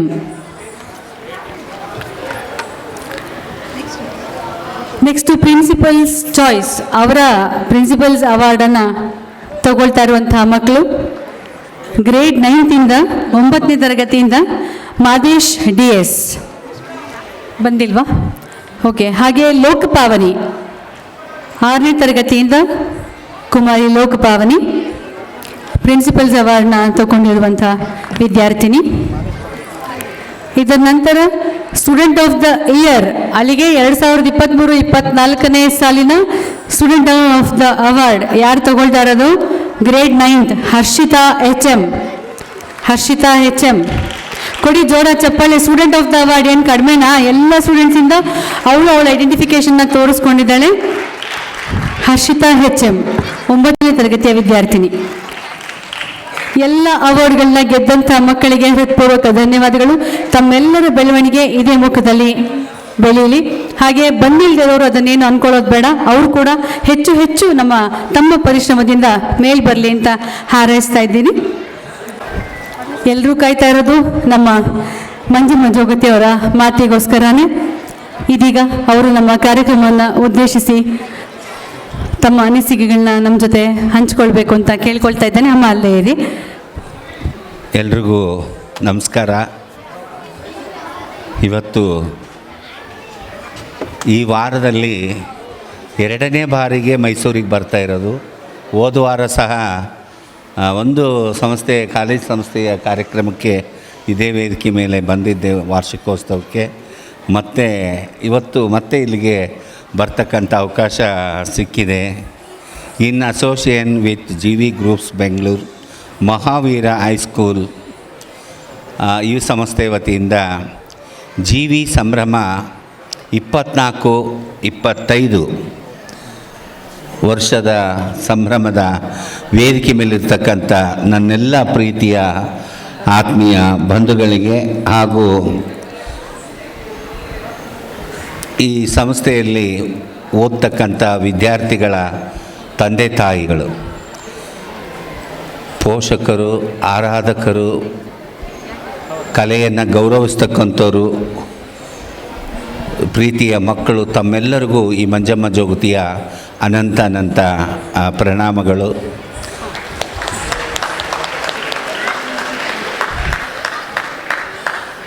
ಸುಮಾರು ವರ್ಷಗಳಿಂದ ಈ ಸ್ಕೂಲು ನಡೀತಾ ಬಂದಿದೆ. ನಮ್ಮ ರವೀಂದ್ರ ಕಿಶೋರ್ ಅವರು ದೇವರು ಕೊಟ್ಟ ಮಗ ಇದ್ದಾಗೆ ನಾನು ಅಕಾಡೆಮಿ ಅಧ್ಯಕ್ಷರಾದಾಗಿಂದ ನನ್ನ ಆಫೀಸಿಗೆ ಬಂದು ಅವಾಗಿಂದನೂ ಪರಿಚಯ ಆಗಲಿ, ಯಾವಾಗಲೂ ಅಮ್ಮ ಅಮ್ಮ ಅಮ್ಮ ಅಂತಿರ್ತಾನೆ. ನಾನು ಯಾವಾಗಲೂ ಚೇರ್ಮನ್ನು, ಒಂದು ಸಂಸ್ಥೆ ಚೇರ್ಮನ್ ಅಂತ ನಾನು ನೋಡ್ಕೊಳ್ಳಲ್ಲ. ಯಾವಾಗಲೂ ನಾನು ಪ್ರೀತಿಯ ಮಗನ ಥರ ಹೋಗೋ ಬಾರೋ ಅಂತ ಮಾತಾಡ್ತಾ ಇರ್ತೀನಿ. ಸಿಟ್ಟು ಬಂದಾಗ ಗದರಿಸ್ತಾ ಇರ್ತೀನಿ. ನಾವು ತಾಯಿ ಮಕ್ಕಳ ಸಂಬಂಧ ಹೀಗೆ ಇದೆ. ನನ್ನ ಮನೆಗೆಲ್ಲ ಬಂದೋಗಿದ್ದಾರೆ. ಹೊಸಪೇಟೆ ಹತ್ರ ನನ್ನ ಹಳ್ಳಿಯಲ್ಲಿರೋದು. ಅಲ್ಲಿಗೆಲ್ಲ ಅವರ ಸಹಾಯಕಾರಕ ಇರೋರನ್ನೆಲ್ಲ ಕರ್ಕೊಂಡು ಮನೆಗೆಲ್ಲ ಬಂದು ನನ್ನ ಆರೋಗ್ಯವನ್ನು ವಿಚಾರಿಸ್ತಿರ್ತಾರೆ. ಇವತ್ತು ಬರ್ಬೋದಾಗಿತ್ತು ಅವರು. ಹಲವಾರು ಕೆಲಸಗಳು ತುಂಬ ಇರುತ್ತೆ. ಆದರೆ ನಾನು ನಿನ್ನೆ ಬಂದಿದ್ದಕ್ಕೆ ಅಮ್ಮ ಬಂದಿದ್ದಾರೆ ಅಂತ ನಿನ್ನೆನೇ ಅವರು ಹೊರಟು ಬಂದರು ಇಲ್ಲಿ. ತುಂಬ ಖುಷಿ ಆಗ್ತಾಯಿದೆ. ಆಮೇಲೆ ಈ ಮಹಾವೀರ್ ಹೈಸ್ಕೂಲಿನ ಎಲ್ಲ ಟೀಚರ್ಸು ತುಂಬ ಗೌರವದಿಂದ ನಾನು ಬರೋದಕ್ಕಿಂತ ಮುಂಚೆ ಲಾಡ್ಜ್ ಹತ್ರ ಯಾವುದು ಕೋರಂ ಲಾಡ್ಜ್ ಹತ್ರ ನನಗೋಸ್ಕರ ಬೊಕ್ಕೆಯನ್ನು ಹಿಡ್ಕೊಂಡು ಕಾಯ್ತಾಯಿದ್ರು. ಖುಷಿ ಆಯಿತು. ಮತ್ತೆ ಬಂದು ಎಷ್ಟೋ ತನಕ ನನ್ನ ಜೊತೆಗಿದ್ದು ಕಷ್ಟ ಸುಖಗಳನ್ನು ಮಾತಾಡಿ ಅಮ್ಮ ಹೊರಡ್ತೀವಿ ಅಂತ ಹೋದರು. ಆ ಪ್ರೀತಿ ಅವ್ರ ಹತ್ರ ಇದೆ ಅಂದರೆ ಈ ಕಾಲೇಜಿನ ಮಕ್ಕಳ ತಂದೆ ತಾಯಿ ಹತ್ರ ಸಹ ಅದೇ ಪ್ರೀತಿಯನ್ನು ಅವ್ರು ಸಂಪಾದನೆ ಮಾಡಿದ್ದಾರೆ. ಅದಕ್ಕೋಸ್ಕರ ಇನ್ನೊಂದು ಕಡೆ ಅವರು ಆ ಪ್ರೀತಿಯನ್ನು ಕೊಡ್ತಾ ಇದ್ದಾರೆ ಅಂತ ಹೇಳೋದಕ್ಕೆ ನನಗೆ ತುಂಬ ಖುಷಿ ಆಗ್ತಾ ಇದೆ. ಇನ್ನೂ ತುಂಬ ಜನ ಪೋಷಕರು ಬರಬೇಕು. ಒಬ್ಬೊಬ್ಬರೇ ಬರ್ತಾ ಇದ್ದಾರೆ. ಮತ್ತು ತುಂಬ ದೂರದಿಂದ ಇರುತ್ತೆ ಸಮಸ್ಯೆಗಳು, ಹಂಗಾಗಿ ತಡವಾಗಿ ಬರ್ತಾ ಇದ್ದಾರೆ. ಆಮೇಲೆ ಇನ್ನೊಂದು ಕೆಲವೊಬ್ಬರು ಮನಸ್ಸಲ್ಲಿ ಏನಿರುತ್ತೆ, ಆ ಭಾಷಣ ಯಾರು ಕೇಳಕ್ಕೆ ಹೋಗ್ತಾರೆ, ನಮ್ಮ ಮಕ್ಕಳು ಡ್ಯಾನ್ಸ್ ಇದ್ದ ಟೈಮಿಗೆ ನಾವು ಹೋಗಿ ಬಂದರೆ ಆಯಿತು ಅನ್ನೋರು ಕೆಲವೊಬ್ಬರು ಇರ್ತಾರೆ. ಇನ್ನೂ ಕೆಲವೊಬ್ಬರು ಮಂಜಮ್ಮ ಜೋಗತಿ ಬರ್ತಾ ಇದ್ದಾರೆ ಅಂತ ಯೂಟ್ಯೂಬಲ್ಲಿ ನೋಡಿರ್ತೀರಿ, ಟಿ ವಿಯಲ್ಲಿ ನೋಡಿರ್ತೀರಿ. ಅಮ್ಮ ಬರ್ತಾ ಇದ್ದಾರೆ ಅಂತ ಕೆಲವೊಬ್ಬರು ಮುಂಚಿತವಾಗೇನು ಬಂದಿರ್ತೀರಿ. ತಮ್ಮೆಲ್ಲರಿಗೂ ಮತ್ತೊಮ್ಮೆ ನನ್ನ ನಮಸ್ಕಾರಗಳು. ಮತ್ತು ಆ ದೇವರು ನಿಮ್ಮನ್ನು ಚೆನ್ನಾಗಿಟ್ಟಿರಲಿ ಅಂತ ಸಹ ಆಶೀರ್ವಾದ ಸಹ ಮಾಡ್ತಾಯಿದ್ದೀನಿ. ಇವತ್ತು ಮಹಾವೀರ ಹೈಸ್ಕೂಲು ಇಷ್ಟು ವರ್ಷಗಳಿಂದ ನಡ್ಕೊಂಡು ಬಂದಿದೆ. ಅದು ತುಂಬ ಸುಮಾರು ಒಂದು 450 ಮಕ್ಕಳು ಆ ಶಾಲೆಯಲ್ಲಿ ವಿದ್ಯಾಭ್ಯಾಸವನ್ನು ಮಾಡ್ತಾಯಿದ್ದಾರೆ. ಇಂಥ ಒಂದು ದೊಡ್ಡ ಪಟ್ಟಣದಲ್ಲಿ ಅಂಥ ಒಂದು ಶಾಲೆಯಲ್ಲಿ ಅಷ್ಟು ಮಕ್ಕಳು ಬರೋದು ಸಾಮಾನ್ಯವಾದ ವಿಚಾರವಲ್ಲ. ಹಾಗಾಗಿ ಇವತ್ತು ಈ ಒಂದು ಕಾರ್ಯಕ್ರಮ ನಡೀತಾ ಇರೋದು ಸಹ ತುಂಬ ಸಂತೋಷ. ಇಂಥ ಒಂದು ದೊಡ್ಡ ಕಲಾಮಂದಿರದಲ್ಲಿ ಆ ಸ್ಕೂಲಲ್ಲೇ ಜಾಗ ಸಾಕಷ್ಟು ಇತ್ತು, ಸ್ಕೂಲಲ್ಲೇ ಸಾಕಷ್ಟು, ನಾನು ಬೆಳಗ್ಗೆ ಶಾಲೆಗೂ ಹೋಗಿದ್ದೆ, ಅಲ್ಲೇ ಸ್ಕೂಲಲ್ಲೇ ಸಾಕಷ್ಟು ಜಾಗ ಇತ್ತು, ಅಲ್ಲೇ ಮಾಡಿದರೂ ಮಾಡ್ಬೋದಾಗಿತ್ತು. ಆದರೆ ನಮ್ಮ ಒಂದು ಗತ್ತು ಏನಂತೀವಲ್ಲ, ಜೀವಿ ಗ್ರೂಪ್ಸ್ ಗತ್ತು ಅಂತಾರಲ್ಲ, ಅದು ಇಂಥ ಜಾಗದಾಗೆ ನಡಿಬೇಕನ್ನೋದು ನಮ್ಮ ರವಿಯವರ ಕನಸಾಗಿರುತ್ತೆ, ಸಂಸ್ಥೆಯವರ ಕನಸಾಗಿರುತ್ತೆ. ಹಾಗಾಗಿ ಈ ಒಂದು ಕಾರ್ಯಕ್ರಮನ ದೊಡ್ಡ ಕಲಾಮಂದಿರದಲ್ಲಿ ಹಮ್ಮಿಕೊಂಡಿರೋದು ಇನ್ನೂ ಒಂದು ದೊಡ್ಡ ಹೆಚ್ಚಿನ ವಿಚಾರ ಅಂತ ಹೇಳೋದಕ್ಕೆ ನಾನು ಖುಷಿ ಆಗ್ತಾ ಇದೆ. ಇವತ್ತು ಈ ಒಂದು ಸಂಸ್ಥೆಯ ಸಂಭ್ರಮವನ್ನು ಆಚರಣೆ ಮಾಡ್ತಾಯಿದ್ದಾರೆ. ತುಂಬ ಮಕ್ಕಳು ತಯಾರಾಗಿದ್ದಾರೆ ಕಾರ್ಯಕ್ರಮವನ್ನು ಕೊಡೋದಕ್ಕೆ. ಮತ್ತು ನಾನು ಇಲ್ಲಿ ಬಂದಿದ್ದೀನಿ ಅಂದಮೇಲೆ ನಾನೊಂದು 4 ಮಾತಾಡಲೇಬೇಕಾಗುತ್ತೆ. ಹಾಗಾಗಿ ಮಾತಾಡೋದಕ್ಕೆ ಶುರು ಮಾಡಿದ್ದೀನಿ. ದಯವಿಟ್ಟು ನಿಮ್ಮ ಮಕ್ಕಳಿಗೆ ಒಳ್ಳೆಯ ಸಂಸ್ಕಾರವನ್ನು ಕೊಡ್ರಿ, ಒಳ್ಳೆಯ ವಿದ್ಯಾಭ್ಯಾಸವನ್ನು ಕೊಡ್ರಿ, ನಮ್ಮ ಸಂಸ್ಕೃತಿಯನ್ನು ಉಳಿಸ್ರಿ ಅಂತ ಹೇಳೋದಕ್ಕೆ ಖುಷಿಯಾಗುತ್ತೆ. ಇವತ್ತು ಮಕ್ಕಳಿಗೆ ಸಂಸ್ಕಾರವನ್ನು ಯಾವ ರೀತಿ ಕೊಡಬೇಕು, ಮಕ್ಕಳಿಗೆ ಸಂಸ್ಕಾರವನ್ನು ಅಂದರೆ, ಇವತ್ತು ನಾವು ಹಾಲನ್ನು ತೊಗೊಂಡು ಬರ್ತೀವಿ, ಇವಾಗೆಲ್ಲ ಮನೆಗೆ ಹಿಂಡೋದೇ ಕಡಿಮೆ, ಅಂಗಡಿಯಿಂದ ತರೋದೇ ಜಾಸ್ತಿ. ಆ ಹಾಲನ್ನು ತಂದು ಹಂಗೆ ಇಟ್ಟುಬಿಟ್ರೆ ಅದು ಕೆಟ್ಟೋಗ್ಬಿಡುತ್ತೆ. ಅದಕ್ಕೆ ಬೆಂಕಿ ಅನ್ನೋ ಸಂಸ್ಕಾರವನ್ನು ಕೊಟ್ಟರೆ ಇಡೀ ದಿನ ಅದು ಹಾಲಾಗೇ ಉಳಿದಿರುತ್ತೆ. ಹಂಗೆ ನಾವು ಹಾಲಿಗೆ ಬೆಂಕಿ ಅನ್ನೋ ಸಂಸ್ಕಾರ ಕೊಟ್ಟಿರೋದ್ರಿಂದ ಇಡೀ ದಿನ ಉಳಿದಿರುತ್ತೆ, ಆಮೇಲೆ ಕೆಟ್ಟೋಗಲ್ಲ. ಹಾಲಿಗೆ ಬೆಂಕಿಯನ್ನು ಸಂಸ್ಕಾರ ಕೊಡದೇ ಇದ್ದರೆ ಮಧ್ಯಾಹ್ನಕ್ಕೆ ಹಾಲು ಕೆಟ್ಟೋಗಿರುತ್ತೆ. ಆ ಹಾಲಿಗೆ ಬೆಂಕಿ ಸಂಸ್ಕಾರ ಕೊಟ್ಟರೆ ರಾತ್ರಿ ತನಕ ಇರುತ್ತೆ. ರಾತ್ರಿ ಮತ್ತೆ ಒಂದು ಸ್ವಲ್ಪ ಬಿಸಿ ಮಾಡಿ ಅದಕ್ಕೆ ಎಪ್ಪು ಅನ್ನೋ ಸಂಸ್ಕಾರವನ್ನು ಕೊಟ್ಟರೆ ಬೆಳಗ್ಗೆ ನಮಗೆ ಮೊಸರಾಗಿರುತ್ತೆ. ಅದು ಊಟ ಮಾಡೋಕ್ಕೆ ರುಚಿ ರುಚಿಯಾದ ಮೊಸರಾಗಿರುತ್ತೆ. ಈ ಥರನಾದ ಸಂಸ್ಕಾರವನ್ನು ಕೊಡಬೇಕು. ಆ ಮೊಸರಿಗೆ ಕಡಗೋಲು ಅನ್ನೋ ಸಂಸ್ಕಾರವನ್ನು ಕೊಟ್ಟರೆ, ಆ ಕಡಗೋಲು ಹಾಕಿ ಮೊಸರನ್ನು ಕಡಿದು ಮಜ್ಜಿಗೆಯನ್ನು ಮಾಡಿದರೆ ಕುಡಿಲಿಕ್ಕೆ, ಊಟ ಮಾಡಲಿಕ್ಕೆ ಮಜ್ಜಿಗೆ ಬರುತ್ತೆ. ಮತ್ತು ಆಮೇಲೆ ಅದ್ಭುತವಾದ ಬೆಣ್ಣೆ ಬರುತ್ತೆ. ಆ ಬೆಣ್ಣೆಗೆ ಪುನಃ ಬೆಂಕಿ ಅನ್ನೋ ಸಂಸ್ಕಾರವನ್ನು ಕೊಟ್ಟರೆ ತುಪ್ಪ ಆಗಿ ಪರಿವರ್ತನೆ ಆಗುತ್ತೆ. ಹೀಗೆ ನಾವು ಹೇಳ್ತೀವಿ, ದೇವರಿಗೆ ನಂದದೀಪ ಹಚ್ಚಬೇಕು, ತುಪ್ಪದ ದೀಪ ಹಚ್ಚಬೇಕಂತ. ತುಪ್ಪದ ದೀಪ ಯಾಕೆ ಹಚ್ಚುತ್ತೀವಿ ಅಂತಂದರೆ, ತುಪ್ಪದ ದೀಪ ಅರಗಳಿಗೆಯಲ್ಲಿ ಪರಮಾತ್ಮನನ್ನು ಸೇರುತ್ತಂತೆ. ತುಪ್ಪದ ದೀಪ ಅರಗಳಿಗೆಯಲ್ಲಿ ಸೇರುತ್ತಂತೆ. ಅದೇ ಒಳ್ಳೆಣ್ಣೆ ದೀಪ 6 ದಿನಗಳು ಬೇಕಂತೆ. ಔಡ್ಲೆ ಎಣ್ಣೆ, ನೀವೇನು ದೀಪದ ಎಣ್ಣೆ ಅಂತೀರಲ್ಲ, ಆ ಎಣ್ಣೆ 6 ಗಳಿಗೆ ಬೇಕಂತೆ. ಔಡ್ಲೆ ಎಣ್ಣೆ 6 ಗಳಿಗೆ ಬೇಕಂತೆ. ತುಪ್ಪ ಗಳಿಗೆ ಅಂತೆ, ಅಂದರೆ ಅರ್ಧ ಗಳಿಗೆಯಲ್ಲಿ ಪರಮಾತ್ಮನನ್ನು ತಲುಪುತ್ತಂತೆ. ನೋಡ್ರಿ, ಹಾಲಿಗೆ ಸಂಸ್ಕಾರವನ್ನು ಕೊಟ್ಟಿದ್ದಕ್ಕೆ ಅದು ತುಪ್ಪ ಆಗಿ, ರುಚಿಕರವಾದ ಊಟಕ್ಕೆ ತುಪ್ಪ ಆಗಿ ಪರಮಾತ್ಮನನ್ನು ಅರಗಳಿಗೆ ಸೇರ್ತಕ್ಕಂಥ ತುಪ್ಪ ಆಗಿ ಪರಿವರ್ತನೆ ಆಗುತ್ತೆ. ಹಂಗೆ ಮಕ್ಕಳಿಗೆ ಹಾಲಿಗೆ ಕೊಡ್ತಕ್ಕಂಥ ಸಂಸ್ಕಾರವನ್ನು ಈ ದಿನ ನಾವೆಲ್ಲರೂ ಕೊಡಬೇಕಾಗಿತ್ತೆ. ಹಾಲಿಗೆ ಯಾವ ರೀತಿ ಸಂಸ್ಕಾರವನ್ನು ಕೊಡ್ತೀವೋ ಆ ಸಂಸ್ಕಾರವನ್ನು ಮಕ್ಕಳಿಗೆ ಕೊಟ್ಟರೆ ಆ ಮಕ್ಕಳ ಭವಿಷ್ಯ ಬಂಗಾರವಾಗುತ್ತೆ. ಇವತ್ತು ನಾವು ತಂದೆ ತಾಯಿ ಏನಿದೀವಲ್ಲ, ನೀನು ಬೆಳಗ್ಗೆ ಬೇಗ ಎದ್ದೇಳು, ಓದ್ಕೋ, ಬರ್ಕೋ ಅಂತ ಹೇಳಿದ್ರೆ ದಯವಿಟ್ಟು ಅವ್ರು ಮಾಡೋದಿಲ್ಲ. ಮಕ್ಕಳಿಗೆ ನಾವು ಮಾಡಿ ತೋರಿಸ್ಬೇಕು. ಇವಾಗ ಕೇಳಿ ಮಾಡೋ ಮಕ್ಕಳಿಲ್ಲ, ನೋಡಿ ಮಾಡೋ ಮಕ್ಕಳೇ ಇರೋದು. ಇವಾಗ ನಾನೇನು ಮಾಡ್ತೀನೋ ಅದನ್ನು ಮಾಡೋ ಮಕ್ಕಳಿದ್ದಾರೆ ವಿನಃ ನಾನು ಬಾಯಿಂದ ಹೇಳಿದ್ದನ್ನು ಮಾಡೋ ಮಕ್ಕಳು ಖಂಡಿತವಾಗಿಲ್ಲ. ಅದಕ್ಕೋಸ್ಕರ ತಂದೆ ತಾಯಿ ದಿನ ಬೆಳಗ್ಗೆ ಎದ್ದು ನೀವು ಸ್ನಾನ ಮಾಡಿ, ಹೊಸ್ಲಿ ತೊಳೆದು, ಹೊಸ್ಲಿ ಪೂಜೆ ಮಾಡಿ, ಅಂಗಳಕ್ಕೆ ರಂಗೋಲಿ ಹಾಕಿ, ದೇವ್ರ ದೀಪ ಹಚ್ಚಿ ನೀವು ಮುಂದಿನ ಕೆಲಸವನ್ನು ಶುರು ಮಾಡಿದರೆ ಮಕ್ಕಳು ಅದೇ ರೀತಿ ಬೆಳಗ್ಗೆನೇ ಎದ್ದು ನೀವೇನೇನು ಕೆಲಸವನ್ನು ಮಾಡ್ತಿರೋ ಅದನ್ನೇ ಮಾಡ್ತಾರೆ. ನೀವು ಹಾಸಿಗೆಯಲ್ಲಿ ಎದ್ದ ತಕ್ಷಣ ಮೊಬೈಲ್ ಹಿಡ್ಕೊಂಡ್ರೆ ಮಕ್ಕಳು ಸಹ ನಮ್ಮಮ್ಮ ಅಪ್ಪ ಅಮ್ಮ ಮೊಬೈಲ್ ನೋಡ್ತಾರೆ, ನಾವು ಮೊಬೈಲ್ ನೋಡೋಣ ಅಂತ ಅವರು ಮೊಬೈಲ್ ನೋಡ್ತಾರೆ. ನೀವು ಟಿ ವಿ ನೋಡ್ತಾ ಕೂತ್ಕೊಂಡ್ರೆ ಅವರು ಟಿ ವಿ ನೋಡ್ತಾ ಕೂತ್ಕೊಳ್ತಾರೆ. ಮಕ್ಕಳು ನಾವೇನು ಮಾಡ್ತೀವೋ ಅದನ್ನೇ ಮಾಡ್ತಾರೆ. ಅದಕ್ಕೆ ನೀವು ಒಳ್ಳೆಯ ಕೆಲಸಗಳನ್ನು ಮಾಡಿರಿ. ಮೊದಲು ಮಕ್ಕಳಿಗೆ ಅದನ್ನು ಮಾಡಬೇಡ, ಇದನ್ನು ಮಾಡಬೇಡ ಅನ್ನೋ ಕಂಡೀಷನ್ ಹಾಕೋದಕ್ಕಿಂತ ಮುಂಚೆ ಮುಂಚೆ ನೀವು ಏನು ಮಾಡಬಾರ್ದು ಅನ್ನೋದನ್ನು ತಂದೆ ತಾಯಿಗಳು ತಿಳ್ಕೋಬೇಕು. ತಂದೆ ತಾಯಿಗಳು ತಿಳ್ಕೊಂಡ್ರೆ ಮಕ್ಕಳ ಭವಿಷ್ಯ ಬಂಗಾರವಾಗುತ್ತೆ.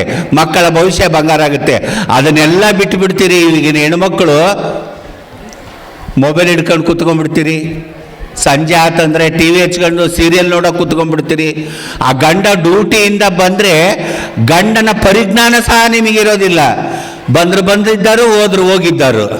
ಟಿ ವಿ ಕಡೆಗೆ ನಿಮ್ಮದೆಲ್ಲ ಧಾರಾವಾಹಿ ಕಡೆಗೆ ಇವತ್ತು ನೋಡ್ರಿ, ಇವತ್ತು ಮಂಗಳವಾರ ಅಲ್ಲ, ಮಂಗಳವಾರ ಯಾರ್ಯಾರು ಯಾವ್ಯಾವ ಸೀರಿಯಲ್ ಬಿಟ್ಟು ಬಂದಿರೋ ಪುಟ್ಟಕ್ಕನ ಮಕ್ಕಳು, ಅಮೃತಧಾರೆ ಅವೆಲ್ಲ ನೋಡ್ಕೊಂಬಂದಿರಿ. ಅದು ಮತ್ತೆ ಅದೇನೋ G5 ಅಂತ ಬಂದಿತ್ತು. ಇಲ್ಲಿ ಯಾರು ಅದನ್ನೇ ನೋಡ್ಕೊತ ಕೂತ್ಕೊಂಡ್ರ ಗೊತ್ತಿಲ್ಲ. ಮೊಬೈಲ್ ಅಷ್ಟರ ಮಟ್ಟಿಗೆ ತಲೆ ಕೆಡಿಸ್ಕೊಂಡು ಹೋಗ್ಬಿಟ್ಟೈತಿ. ಅವು ಮನೆ ಮುರಿಯೋ ಧಾರಾವಾಹಿಗಳು, ಅವೆಲ್ಲ ಮನೆ ಮುರಿತಿ ಅಂತಕ್ಕಂಥ ಧಾರಾವಾಹಿಗಳು. ಆ ಹೆಣ್ಣಿಗೆ ಶತ್ರು, ಅದರೊಳಗೆ ಹೆಣ್ಣಿಗೆ ಶತ್ರು. ಅತ್ತೆನ ಕಂಡ್ರೆ ಸೊಸೆಗಾಗಲ್ಲ, ಸೊಸೆನ ಕಂಡ್ರೆ ಅತ್ತೆಗಾಗಲ್ಲ, ಅಕ್ಕ ತಂಗಿಯರನ್ನ ಕಂಡ್ರೆ ತಾಯಿಗಾಗಲ್ಲ, ತಾಯಿನ ಕಂಡ್ರೆ ಅಕ್ಕ ತಂಗಿಯರಿಗಾಗಲ್ಲ, ಅಣ್ಣ ಹೆಂಡ್ತಿ ಕಂಡ್ರೆ ತಮ್ಮನ ಹೆಂಡ್ತಿಗಾಗಲ್ಲ, ತಮ್ಮನ ಹೆಂಡ್ತಿ ಕಂಡ್ರೆ ಅಣ್ಣ ಹೆಂಡ್ತಿಗಾಗಲ್ಲ. ಬರೀ ಒಡಕು ಸಮಾಜ, ಬರೀ ಇಂಥದ್ದನ್ನೇ ಬಿತ್ತತಕ್ಕಂಥ ಧಾರಾವಾಹಿಗಳನ್ನು ನೋಡ್ತೀರಿ. ಆಮೇಲೆ ಅವ್ರು ಯಾವ ರೀತಿ ಒಳ್ಳೊಳ್ಳೆ ರೇಷ್ಮೆ ಸೀರೆಗಳು ಉಟ್ಕೊಂಡಿರ್ತಾರೋ ಅದೇ ಥರ ರೇಷ್ಮೆ ಸೀರೆಗಳು ಉಟ್ಕೊಂಡು ಮಕ್ಕಕ್ಕೊಂದು 3/4 kg ಬಣ್ಣ ಹಚ್ಕೊಂಡು, ತುಟಿಗೊಂದು 1/4 kg ಹಚ್ಕೊಂಡು, ಕೂದಲ ಚೆಲ್ಲಿ ಹೊಡ್ಕೊಂಡು, ರಿಮೋಟ್ ಹಿಡ್ಕೊಂಡು ಕುಂತಿರ್ತೀರಿ. ಗಂಡ ಬಂದು ಒಂದು ಲೋಟ ಟೀ ಮಾಡಂದ್ರೆ ತಡೀರಿ, ಅಡ್ವರ್ಟೈಸ್ ಬರಲಿ ಅವಾಗ ಮಾಡಿಕೊಡ್ತೀನಿ ಅಂತೀರಿ. ಅಡ್ವರ್ಟೈಸ್ ಬಂದಾಗ ನಾ ಟೀ ಮಾಡಿಕೊಡ್ತೀನಿ ಅಂತ ಹೇಳ್ತೀರಿ. ಪಾಪ ಅವನ ಗಂಡ ಕಷ್ಟಪಟ್ಟು ದುಡಿದು ಬಂದಿರ್ತಾನೆ. ಬಂದವನಿಗೆ ನಗನಗತಾ ಹೋಗಿ ಬರ್ರಿ ಒಳಗಂತ ಕರೆದು ಒಂದು ಗ್ಲಾಸ್ ನೀರು ಕೊಟ್ಟು, ಟೀ ಕುಡಿತೀರಾ, ಕಾಫಿ ಕುಡಿತೀರಾ, ಇವತ್ತು ಹೇಗಿತ್ತು, ಏನಿಲ್ಲ, ಆಫೀಸಲ್ಲಿ ಸಮಾಚಾರ ಏನು, ಯಾಕೆ ಸುಸ್ತಾಗಿದ್ದೀರಾ, ಟೆನ್ಷನ್ ಆಗಿದೆಯಾ ಅಂತ ಪ್ರೀತಿಯಿಂದ ಮುದ್ದಾಗಿ ಮಾತಾಡಿದ್ರೆ ಅವ್ರದ್ದು ಇಷ್ಟಾಗಲ್ಲ ಅರಳೋಗ್ಬಿಡುತ್ತೆ. ಅದನ್ನು ಮಾಡೋದೇ ಇಲ್ಲ. ನೀವು ಅವ್ರ ಕಡೆನೇ ಹುರ್ಕೊಂಬಿದ್ದು ಬಿಡ್ತೀರಿ. ಬಂದ್ಬಿಟ್ರಿ ಟೀ ಮಾಡಿಕೊಡ್ರಿ, ತಿಂಡಿ ಮಾಡಿಕೊಡ್ರಿ ಅಂತ. ದಯವಿಟ್ಟು ಹಂಗೆ ಮಾಡಿರಿ. ಬಂದವರಿಗೆ ಆ ಪ್ರೀತಿಯಿಂದ ಅವ್ರಿಗೆ ನೀರು ಕೊಡೋದು, ಟೀ ಕೊಡೋದು, ಅದನ್ನೆಲ್ಲ ನೀವು ಮಾಡೋದ್ರಿಂದ ನಿಮ್ಮ ಮಕ್ಕಳು ಅದನ್ನು ನೋಡ್ತಾರೆ. ನಾಳೆ ದೊಡ್ಡವರಾದ್ಮೇಲೆ ನಿಮ್ಮ ಮಕ್ಕಳು ಅವ್ರ ಹೆಂಡತಿಗಾಗಲಿ, ಅವ್ರ ಗಂಡನಿಗೆ, ಅವ್ರಿಗೆ ತಂದೆ ತಾಯಿಗಾಗಲಿ ಅದನ್ನು ಅವರೇ ಮಾಡ್ತಾರೆ. ಅದಕ್ಕೋಸ್ಕರ ನಾವು ಮನೆಯೇ ಮೊದಲ ಪಾಠ ಶಾಲೆ ಅಂತ ಹೇಳಿದೆ. ಮನೆಯಲ್ಲಿ ನಾವು ಏನು ಹೇಳ್ಕೊಡ್ತೀವೋ ಮಕ್ಕಳು ಅದನ್ನೇ ಮಾಡ್ತಾರೆ. ಅದಕ್ಕೆ ನಾವಿವತ್ತು ಮಕ್ಕಳಿಗೆ ನಾವು ಮಾಡಿ ತೋರಿಸ್ತಕ್ಕಂಥ ಕೆಲಸ ಆಗಿತ್ತು. ಮಕ್ಕಳು ಮೊಬೈಲ್ ಹಿಡ್ಕೊಂಡು ಕೂತ್ಕೊಂಡ್ಬಿಡ್ತಾರೆ. ಇವಾಗ ಮೊನ್ನೆ ನಾನೆಲ್ಲೋ ಮೊಬೈಲಲ್ಲಿ ನೋಡ್ತಾ ಇದ್ದೆ. ಆ ಮೊಬೈಲಲ್ಲಿ ನೋಡ್ತಾ ಇದ್ರೆ ಎಷ್ಟೋ ಮಕ್ಕಳು ಕಣ್ಣು ಕೆಂಪಗಾಗಿ ಹೋಗಿದ್ದಾವೆ. ಆಮೇಲೆ 2022-23ರಲ್ಲಿ ಇದೇ ಮೈಸೂರು ಡಿಸ್ಟಿಕ್ನಲ್ಲಿ 2800 ಜನ ಮಕ್ಕಳು ಕಣ್ಣಿನ ದೃಷ್ಟಿಯನ್ನು ಕಳ್ಕೊಂಡಾರೆ. ಇಡೀ ಕರ್ನಾಟಕ 28,000 ಆದರೆ ನಮ್ಮ ಮೈಸೂರು ಜಿಲ್ಲೆಯಲ್ಲಿ 2800 ಮಕ್ಕಳು, ನಾನು ಪತ್ರಿಕೆಯಲ್ಲಿ ಓದಿದ್ದೆ, ಮಕ್ಕಳು ಕಣ್ಣಿನ ದೃಷ್ಟಿಯನ್ನು ಕಳ್ಕೊಂಡಾರೆ. ದಯವಿಟ್ಟು ಮೊಬೈಲನ್ನು ಮಕ್ಕಳ ಕೈಯಲ್ಲಿ ಕೊಡಬೇಡ್ರಿ. ಮೊಬೈಲು ಸಂಬಂಧಗಳನ್ನು ಕೆಡಿಸುತ್ತೆ. ಮೊಬೈಲ್ ನೋಡ್ಕೊಂತ ಕುತ್ಕೊಂಡ್ಬಿಟ್ರೆ ಮುಗೀತು. ಮೊಬೈಲ್ ನೋಡ್ಕೊಂತ ಹೋಗ್ಬಿಟ್ರೆ ಆಯ್ತು. ನಾನು ದಾರಿಲೆಲ್ಲ ನೋಡ್ತಾ ಇರ್ತೀನಿ, ಮೊಬೈಲ್ ಎಂಥೊಬ್ರ ಕೈಯಾಗ ನೋಡು ಮೊಬೈಲ್, ಎಂಥೊಬ್ರ ಕೈಯಾಗು ಮೊಬೈಲ್ ಯಾರ ಕೈಯಾಗ ಇಲ್ಲ ಅನ್ನಂಗಿಲ್ಲ, ಎಲ್ಲರ ಕೈಯಾಗು ಮೊಬೈಲೇ. ತಂದೆನೇ ಎದುರಿಗೆ ಬಂದರೂ ಮಕ್ಕಳಿಗೆ ಪ್ರಜ್ಞೆ ಇರಂಗಿಲ್ಲ, ತಾಯಿ ಎದುರಿಗೆ ಬಂದರೆ ಪ್ರಜ್ಞೆನೇ ಇರಂಗಿಲ್ಲ. ಹಂಗೆ ತಿಳ್ಕೊಂಡು ಹೋದ್ರೆ ಅವ್ರು ಆಕ್ಸಿಡೆಂಟ್ ಮಾಡ್ಕೊಂಡು ಹೋದ್ರೆ ಮೊಬೈಲಿನ ಬೆಲೆ ಅಷ್ಟಿದೆ. ಮೊಬೈಲನ್ನು ಯಾರು ತಲೆ ತಗ್ಗಿಸಿ ನೋಡೋದಕ್ಕೆ ಶುರು ಮಾಡ್ತಾರೋ ಜೀವನ ಪರ್ಯಂತ ಅವ್ರು ತಲೆ ಎತ್ತೋದಕ್ಕೆ ಸಾಧ್ಯನೇ ಇಲ್ಲ. ಜೀವನ ಪರ್ಯಂತ ತಲೆ ಎತ್ತೋಕ್ಕೆ ಸಾಧನೆ ಇಲ್ಲ. ಅದೇ ಮಕ್ಕಳಿಗೆ ಒಂದು 7 ರೂಪಾಯಿ ಕೊಟ್ಟು ಒಂದು ಪತ್ರಿಕೆಯನ್ನು ಓದತಕ್ಕಂಥ ಹವ್ಯಾಸವನ್ನು ಬೆಳೆಸ್ರಿ. ಮಕ್ಕಳಿಗೆ ಶರಣರ ಪುಸ್ತಕಗಳನ್ನು ಓದತಕ್ಕಂಥ ಹವ್ಯಾಸವನ್ನು ಬೆಳೆಸ್ರಿ. ಸತ್ಯ ಶರಣರ ಕಥೆಗಳನ್ನು ಓದಿಸ್ರಿ.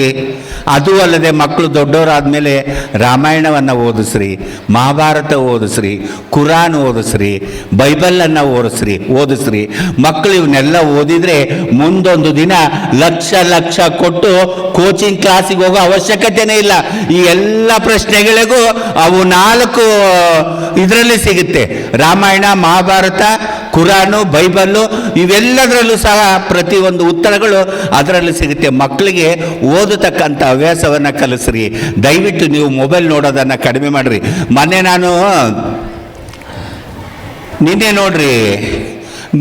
ನಾನೊಂದು ಟಿ ವಿಯಲ್ಲೋ ಪೇಪರಲ್ಲೋ ನಿನ್ನೆ ಬೆಳಗ್ಗೆ ನೋಡಿದೆ. ನಾನು ಆ ಹುಡುಗಿ PUC ಫಸ್ಟ್ ಇಯರ್ ಓದ್ತಾ ಇದ್ದಾಳೆ. ಒಬ್ಬೇ ಮಗಳು ತಂದೆ ತಾಯಿ ಮೊಬೈಲ್ ಕೊಡಲಿಲ್ಲ ಅಂತಂದು ಹೇಳಿದಕ್ಕೆ ಕಳೆನಾಶಕವನ್ನು ಕುಡಿದಿದ್ದಾಳೆ, ಪೈರಿಗೆ ಹೊಡಿತಕ್ಕಂಥ ಎಣ್ಣೆಯನ್ನು ಕುಡಿದು ಆತ್ಮಹತ್ಯೆಯನ್ನು ಮಾಡ್ಕೊಂಡಿದ್ದಾಳೆ. ಮೊಬೈಲು ಅಷ್ಟು ಮಕ್ಕಳಿಗೆ ಅಡಿಟ್ ಆಗೋಗ್ಬಿಟ್ಟಿದೆ. ದಯವಿಟ್ಟು ಮೊಬೈಲನ್ನು ಹೆಚ್ಚು ಬಳಸಬೇಡ್ರಿ, ಮಕ್ಕಳಿಗೆ ಓದುವ ಹವ್ಯಾಸವನ್ನು ಕಲಿಸ್ರಿ. ಅದು ಅಲ್ಲದೆ ನೀವು ಹೊರಗಡೆ ಯಾವ ಭಾಷೆಯನ್ನಾದರೂ ಕಲೀರಿ, ಹೊರಗಡೆ ಯಾವ ಭಾಷೆಯನ್ನಾದರೂ ಕಲೀರಿ, ಮನೆಯಲ್ಲಿ ಮಾತ್ರ ಕನ್ನಡವನ್ನು ಮಾತಾಡಿ. ಮನೆಯಲ್ಲಿ ಎಲ್ಲರೂ ಕನ್ನಡವನ್ನು ಮಾತಾಡ್ತಕ್ಕಂಥ ಹವ್ಯಾಸವನ್ನು ಬೆಳೆಸ್ಕೊಡ್ರಿ. ಕನ್ನಡ ಅನ್ನೋದು ರೊಟ್ಟಿ, ಮುದ್ದೆ, ಚಪಾತಿ, ಅನ್ನ, ಹುಗ್ಗಿ, ಹೋಳ್ಗೆ ಇದ್ದಂಗೆ ಕನ್ನಡ ಈ ಐಟಮ್ಗಳಿದ್ದಂಗೆ. ಆಂಗ್ಲ ಭಾಷೆ ಉಪ್ಪಿನಕಾಯಿ, ಸೊಂಡಿಗೆ, ಹಪ್ಪಳ, ಕೋಸಂಬರಿ, ಚಟ್ನಿ, ಬದನೆಕಾಯಿ ಸೈಡ್ ಐಟಮ್ ಇರುತ್ತಲ್ಲ, ಆಂಗ್ಲ ಭಾಷೆ ಸೈಡ್ ಐಟಮ್ ಇದ್ದಂಗೆ, ಕನ್ನಡ ಭಾಷೆ ನಮ್ಮ ತಿಂತಕ್ಕಂಥ ಆಹಾರ ಇದ್ದಂಗೆ. ಅದಕ್ಕೋಸ್ಕರ ಕನ್ನಡವನ್ನು ಮಾತ್ರ ಮರಿಕೋಬೇಡ್ರಿ. ಇದನ್ನು ತಿನ್ನುತ್ತಾ ಅದನ್ನು ಬೆಳೆಸೋಣ, ಅದನ್ನು ಬೆಳೆಸುತ್ತಾ ಇದನ್ನು ಉಳಿಸ್ಕೊಳ್ಳೋಣ. ಕನ್ನಡವನ್ನು ಉಳಿಸ್ರಿ, ಕನ್ನಡವನ್ನು ಬೆಳೆಸ್ರಿ ಅಂತ ಹೇಳೋದಕ್ಕೆ ನನಗೆ ತುಂಬ ಖುಷಿ ಆಗ್ತಾ ಇದೆ. ಕನ್ನಡಕ್ಕಿರ್ತಕ್ಕಂಥ ಇವತ್ತು ಕನ್ನಡದಲ್ಲೇ 9 ಜ್ಞಾನಪೀಠ ಪ್ರಶಸ್ತಿಗಳು ಬಂದಿರೋದು. ಯಾವ ಆಂಗ್ಲ ಭಾಷೆಗೆ 9 ರಾಜ್ಯಕ್ಕೆ ಜ್ಞಾನಪೀಠ ಪ್ರಶಸ್ತಿಗಳು ಬಂದಿಲ್ಲ. ನಮ್ಮ ಕರ್ನಾಟಕದಲ್ಲಿ 9 ಜ್ಞಾನಪೀಠ ಪ್ರಶಸ್ತಿ. ಅದು ಕೆಲವೊಬ್ಬರು ಹೊರ ರಾಜ್ಯದಿಂದ ಬಂದು ನಮ್ಮ ರಾಜ್ಯಕ್ಕೆ ಬಂದು ಕನ್ನಡವನ್ನು ಕಲಿತು ಕಾವ್ಯಗಳನ್ನು ರಚಿಸಿ, ಕವನಗಳನ್ನು ರಚಿಸಿ, ಆ ಪುಸ್ತಕಗಳನ್ನು ರಚನೆ ಮಾಡಿ ಕನ್ನಡಕ್ಕೆ ದೊಡ್ಡ ಕೊಡುಗೆಯನ್ನು ಕೊಟ್ಟು ಜ್ಞಾನಪೀಠ ಪ್ರಶಸ್ತಿಯನ್ನು ತಗೊಂಡಿದ್ದಾರೆ. ನಮ್ಮ ಭಾಷೆಗೆ ನಾವೇ ಗೌರವ ಕೊಡದೇ ಇದ್ರೆ ಬೇರೆಯವ್ರು ಗೌರವ ಕೊಡ್ತಾರಾ? ನನ್ನ ತಂದೆ ತಾಯಿಗೆ ನಾವು ಅಪ್ಪ ಅಮ್ಮ ಅಂತ ಕರೀದೇ ಇದ್ರೆ ಪಕ್ಕದ ಮನೆಯವ್ರು ಬಂದು ಅಪ್ಪ ಅಮ್ಮ ಅಂತ ಕರೀತಾರ? ಪಕ್ಕದ ಮನೆಯವ್ರು ಬಂದು ಕರೆಯೋದು ಏನಿದ್ರು ಆಂಟಿ ಅಂಕಲ್. ಪಕ್ಕದ ಮನೆಯವ್ರು ಬಂದು ಕರೆಯೋದು ಆಂಟಿ ಅಂಕಲ್, ಅಪ್ಪ ಅಮ್ಮ ಅಂತ ಕರೆಯೋಕ್ಕೆ ಸಾಧ್ಯನೇ ಇಲ್ಲ. ಅದಕ್ಕೋಸ್ಕರ ಕನ್ನಡವನ್ನು ಉಳಿಸ್ರಿ, ಕನ್ನಡವನ್ನು ಬೆಳೆಸ್ರಿ. ಇವತ್ತು ನೋಡ್ರಿ, ಅಂಕಲ್ ಅಂತ ಕರಿತೀವಿ, ಮಾವುಗಂದ್ವಿ ಅಂತ ಗೊತ್ತಿಲ್ಲ, ಚಿಕ್ಕಪ್ಪಗಂದ್ವಿ ಅಂತ ಗೊತ್ತಿಲ್ಲ, ದೊಡ್ಡಪ್ಪಗಂದ್ವಿ ಅಂತ ಗೊತ್ತಿಲ್ಲ, ಸೋದ್ರ ಮಾವನಿಗಂದ್ವಿ ಅಂತ ಗೊತ್ತಿಲ್ಲ, ಗಂಡನ ತಂದೆಗಂದ್ವಿ, ಗಂಡನ ಅಣ್ಣಗಂದ್ವಿ. ಅಂಕಲ್ ಅಂತಂದರೆ ಇಷ್ಟು ಪದಗಳಿರ್ತವು. ಎಲ್ಲರಿಗೂ ಅಂಕಲ್, ಸಾರಾ ಸಗಟ ಅಂಕಲ್. ಆಂಟಿ ಅಂತಂದರೆ ಸೋದರತ್ತೆಗಂದ್ರು, ದೊಡ್ಡಮ್ಮಗಂದ್ರು, ಚಿಕ್ಕಮ್ಮಗಂದ್ರು, ಅತ್ತಿಗೆಗಂದ್ರು, ನಾದ್ನಿಗಂದ್ರು, ಯಾರಿಗಂದ್ರು ಗೊತ್ತೇ ಆಗಲ್ಲ ಆಂಟಿ.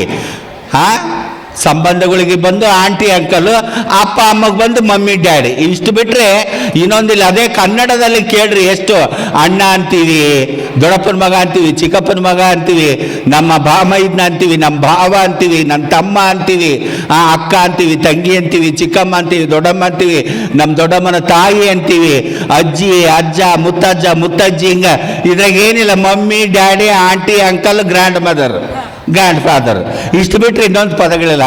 ಅಷ್ಟು ರುಚಿಕಟ್ಟಾದ ಕನ್ನಡಕ್ಕೆ ನಾವು ಇವತ್ತು ಗೌರವವನ್ನು ಕೊಡ್ತಾ ಇಲ್ಲ. ಕನ್ನಡಕ್ಕೆ ಗೌರವವನ್ನು ಕೊಡಬೇಕು. ನಾನು 2014ರಲ್ಲಿ ಮನೆಯಲ್ಲಿ ನಮ್ಮ ಮರಿಯಮ್ಮನಹಳ್ಳಿಗೆ ಜರ್ಮನ್ ದೇಶದಿಂದ ಸಾರಾ ಮಾರ್ಕಲೆ ಅನ್ನೋ ಒಂದು ಹುಡುಗಿ ಬಂದಿದ್ಲು. ಅವಳು ಇಂಡಿಯನ್ ಟ್ರಾನ್ಸ್ಜೆಂಡರ್ ಅಂತ MA MPhil ಮಾಡಿದ್ಲು. ಇಂಡಿಯನ್ ಟ್ರಾನ್ಸ್ಜೆಂಡರ್ ಅಂತ MA MPhil 14ರಲ್ಲೇ ಮಾಡಿದ್ಲು. ಅವಳು ಬಂದಾಗ ಯೂನಿವರ್ಸಿಟಿಯವ್ರು ಬಂದು, ನೀನು ಎಲ್ಲೋ ರೂಮ್ ಮಾಡ್ಕೊಂಡಿದ್ರೆ ಅವ್ರ ಜೀವನ ಗೊತ್ತಾಗೋದಿಲ್ಲ, ನೀನು ಮಂಜಮ್ಮರ್ ಜೊತೆಗೆ ಇರ್ಬೇಕಂತ ಅವಳಿಗೆ ಕನ್ನಡ ಬರಲಾರ್ದಕ್ಕೆ ಕರ್ಕೊಂಬಂದು ನನ್ನ ಮನೆಗೆ ಬಿಟ್ಟು ಹೋಗ್ಬಿಟ್ರು ಅವರು. ನಾನು ಹೆಂಗೆ ಬಾಳೆ ಮಾಡಬೇಕು? ನನಗೆ ನೋಡಿದ್ರೆ ಹಿಂದಿ ಬರೋಂಗಿಲ್ಲ, ಇಂಗ್ಲೀಷ್ ಬರೋಂಗಿಲ್ಲ, ಆಕಿಗೆ ನೋಡಿದ್ರೆ ಕನ್ನಡ ಬರೋಂಗಿಲ್ಲ. ಈಗಿಂತಂದು ಮನೆಗೆ ಬಿಟ್ಟು ಹೋಗ್ಬಿಟ್ರು. ಬೇಡ, ನನ್ನ ಪಜಿತಿ ಅದೇನೋ ಬೇಕಿಲ್ದ ಗಂಡಗ ಬಾಳೆ ಮಾಡ್ದಂಗೆ ಆಗಿಬಿಟ್ಟು ಆಕಿದ್ಯ ಮನೆಗೆ ಇಟ್ಟುಕೊಂಡು. ಆಕಿಗೆ ದಿನ ಒಬ್ಬರು ಕನ್ನಡ ಲೆಕ್ಚರರ್ ಬರ್ತಿದ್ರು. ನಾನು ಕನ್ನಡದಲ್ಲಿ ಹೇಳಿದ್ದನ್ನು ಅವಳಿಗೆ ಇಂಗ್ಲೀಷ್ನಲ್ಲಿ ಹೇಳಿದ್ದು, ಅವರು ಇಂಗ್ಲೀಷ್ನಾಗ ಹೇಳಿದ್ದನ್ನು ನನಗೆ ಕನ್ನಡದಲ್ಲಿ ಹೇಳೋದು. ಈ ರೀತಿ 8, 10, 15 ದಿನ ನನ್ನ ಜೊತೆಗಿದ್ದು ಹೋದರು. ಆಮೇಲೆ ಬಂದು ಮತ್ತೆ 1 ತಿಂಗಳಿದ್ರು.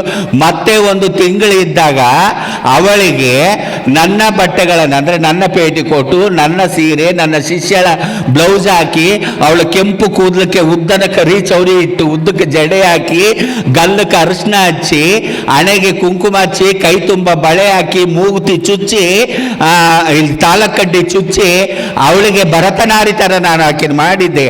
ಅವಳಿಗೆ ಕನ್ನಡವನ್ನು ಕಲಿಸಿದ್ದೆ. ಇಷ್ಟೆಲ್ಲ ಭರತನಾರಿ ಮಾಡೋದ್ರ ಜೊತೆಗೆ ಅವಳಿಗೆ ಕನ್ನಡವನ್ನು ಕಲಿಸಿದ್ದೆ. ಇವತ್ತು ನಮ್ಮ ದೇಶದ ಹಬ್ಬಗಳಿಗೆ ಅವಳು ಅಲ್ಲಿಂದ ಮೆಸೇಜ್ ಹಾಕ್ತಾಳೆ, ಕನ್ನಡವನ್ನು ಇಂಗ್ಲೀಷ್ನಲ್ಲಿ ಬರೆದಾಕಿರ್ತಾಳೆ. ಅವಳು ಟ್ರಾನ್ಸ್ಲೇಟ್ ಮಾಡೋದಿಲ್ಲ, ಕನ್ನಡವನ್ನು ಇಂಗ್ಲೀಷಲ್ಲಿ ಬರೆದಿರ್ತಾಳೆ. ಮಂಜಮ್ಮ ಹೇಗಿದ್ದೀರಾ? ನಾವು ಎಲ್ಲರೂ ಚೆನ್ನಾಗಿ ಇದ್ದೇವೆ, ನನ್ನ ಪತಿ, ನನ್ನ ಮಗ ಎಲ್ಲರೂ ಚೆನ್ನಾಗಿ ಇದ್ದಾರೆ, ನೀವು ಹೇಗಿದ್ದೀರಾ ಅಂತ ಪ್ರತಿಯೊಂದು ಹಬ್ಬಗಳಿಗೆ ವಿಶ್ ಮಾಡಿರ್ತಾಳೆ. ನಾನು ಮರ್ತೋಗಿರ್ತೀನಿ. ಅವಳು ಮೆಸೇಜ್ ಬಂದಾಗ ಅಯ್ಯೋ ಸಾರಾ ನನಗೆ ಮೆಸೇಜ್ ಮಾಡಿದ್ದಾಳೆ ಅಂತ ಹೇಳ್ತಾರೆ. ಮತ್ತೆ ಮದುವೆ ಆದಮೇಲೆ ಗಂಡನ ಕರ್ಕೊಂಡು ನನ್ನ ನೋಡೋದಕ್ಕೋಸ್ಕರ ಗಂಡನ ಕರ್ಕೊಂಡು ನಮ್ಮ ಭಾರತ ದೇಶಕ್ಕೆ ಬಂದು, ಕರ್ನಾಟಕಕ್ಕೆ ಬಂದು, ನಮ್ಮ ಹೊಸಪೇಟೆ ಹತ್ರ ಬಂದು ನನ್ನನ್ನು ಮಾತಾಡಿಸಿದ್ಲು. ಅವಳು ಬಂದಾಗ ಅವಳಿಗೆ ಬುಗುಡಿಯನ್ನು ಚುಚ್ಚಿದ್ದೆ.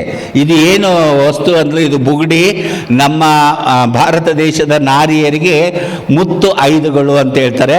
ಆ ಮುತ್ತು ಐದರಲ್ಲಿ ಇದು ಒಂದು ಮುತ್ತೈದತನದ ಭಾಗ ಬುಗುಡಿ ಅಂತಂದು ಹೇಳಿದಾಗ ಓ ಹೌದಾ ಅಂತಂದು ಅವಳಿಗೆ ಬುಗುಡಿಯನ್ನು ಚುಚ್ಚಿಸಿ ಕಾಲುಂಗುರವನ್ನು ಹಾಕಿ ಚೈನವನ್ನು ಕೊಡಿಸಿ ಅವಳಿಗೆ ಕಳಿಸಿದ್ದೆ. ಹಂಗೆ ಅವಳು ಕನ್ನಡಕ್ಕೆ ಎಷ್ಟು ಗೌರವ ಕೊಡ್ತಾರೆ ನೋಡ್ರಿ. ಹೊರದೇಶದವರು ಕನ್ನಡ ಸಂಘಗಳನ್ನು ಕಟ್ಟಿಕೊಂಡು ಕನ್ನಡದ ಹಬ್ಬಗಳನ್ನು ಮಾಡ್ತಾರೆ, ಕನ್ನಡದ ಆಚರಣೆಗಳನ್ನು ಮಾಡ್ತಾರೆ. ನೀವು ಇಲ್ಲಿ ದೂರಾಗ ಆಚರಣೆಗಳನ್ನು ಮಾಡಿದರೆ ನೀವು ಮನೆ ಬಿಟ್ಟು ಬರೋದೇ ಇಲ್ಲ.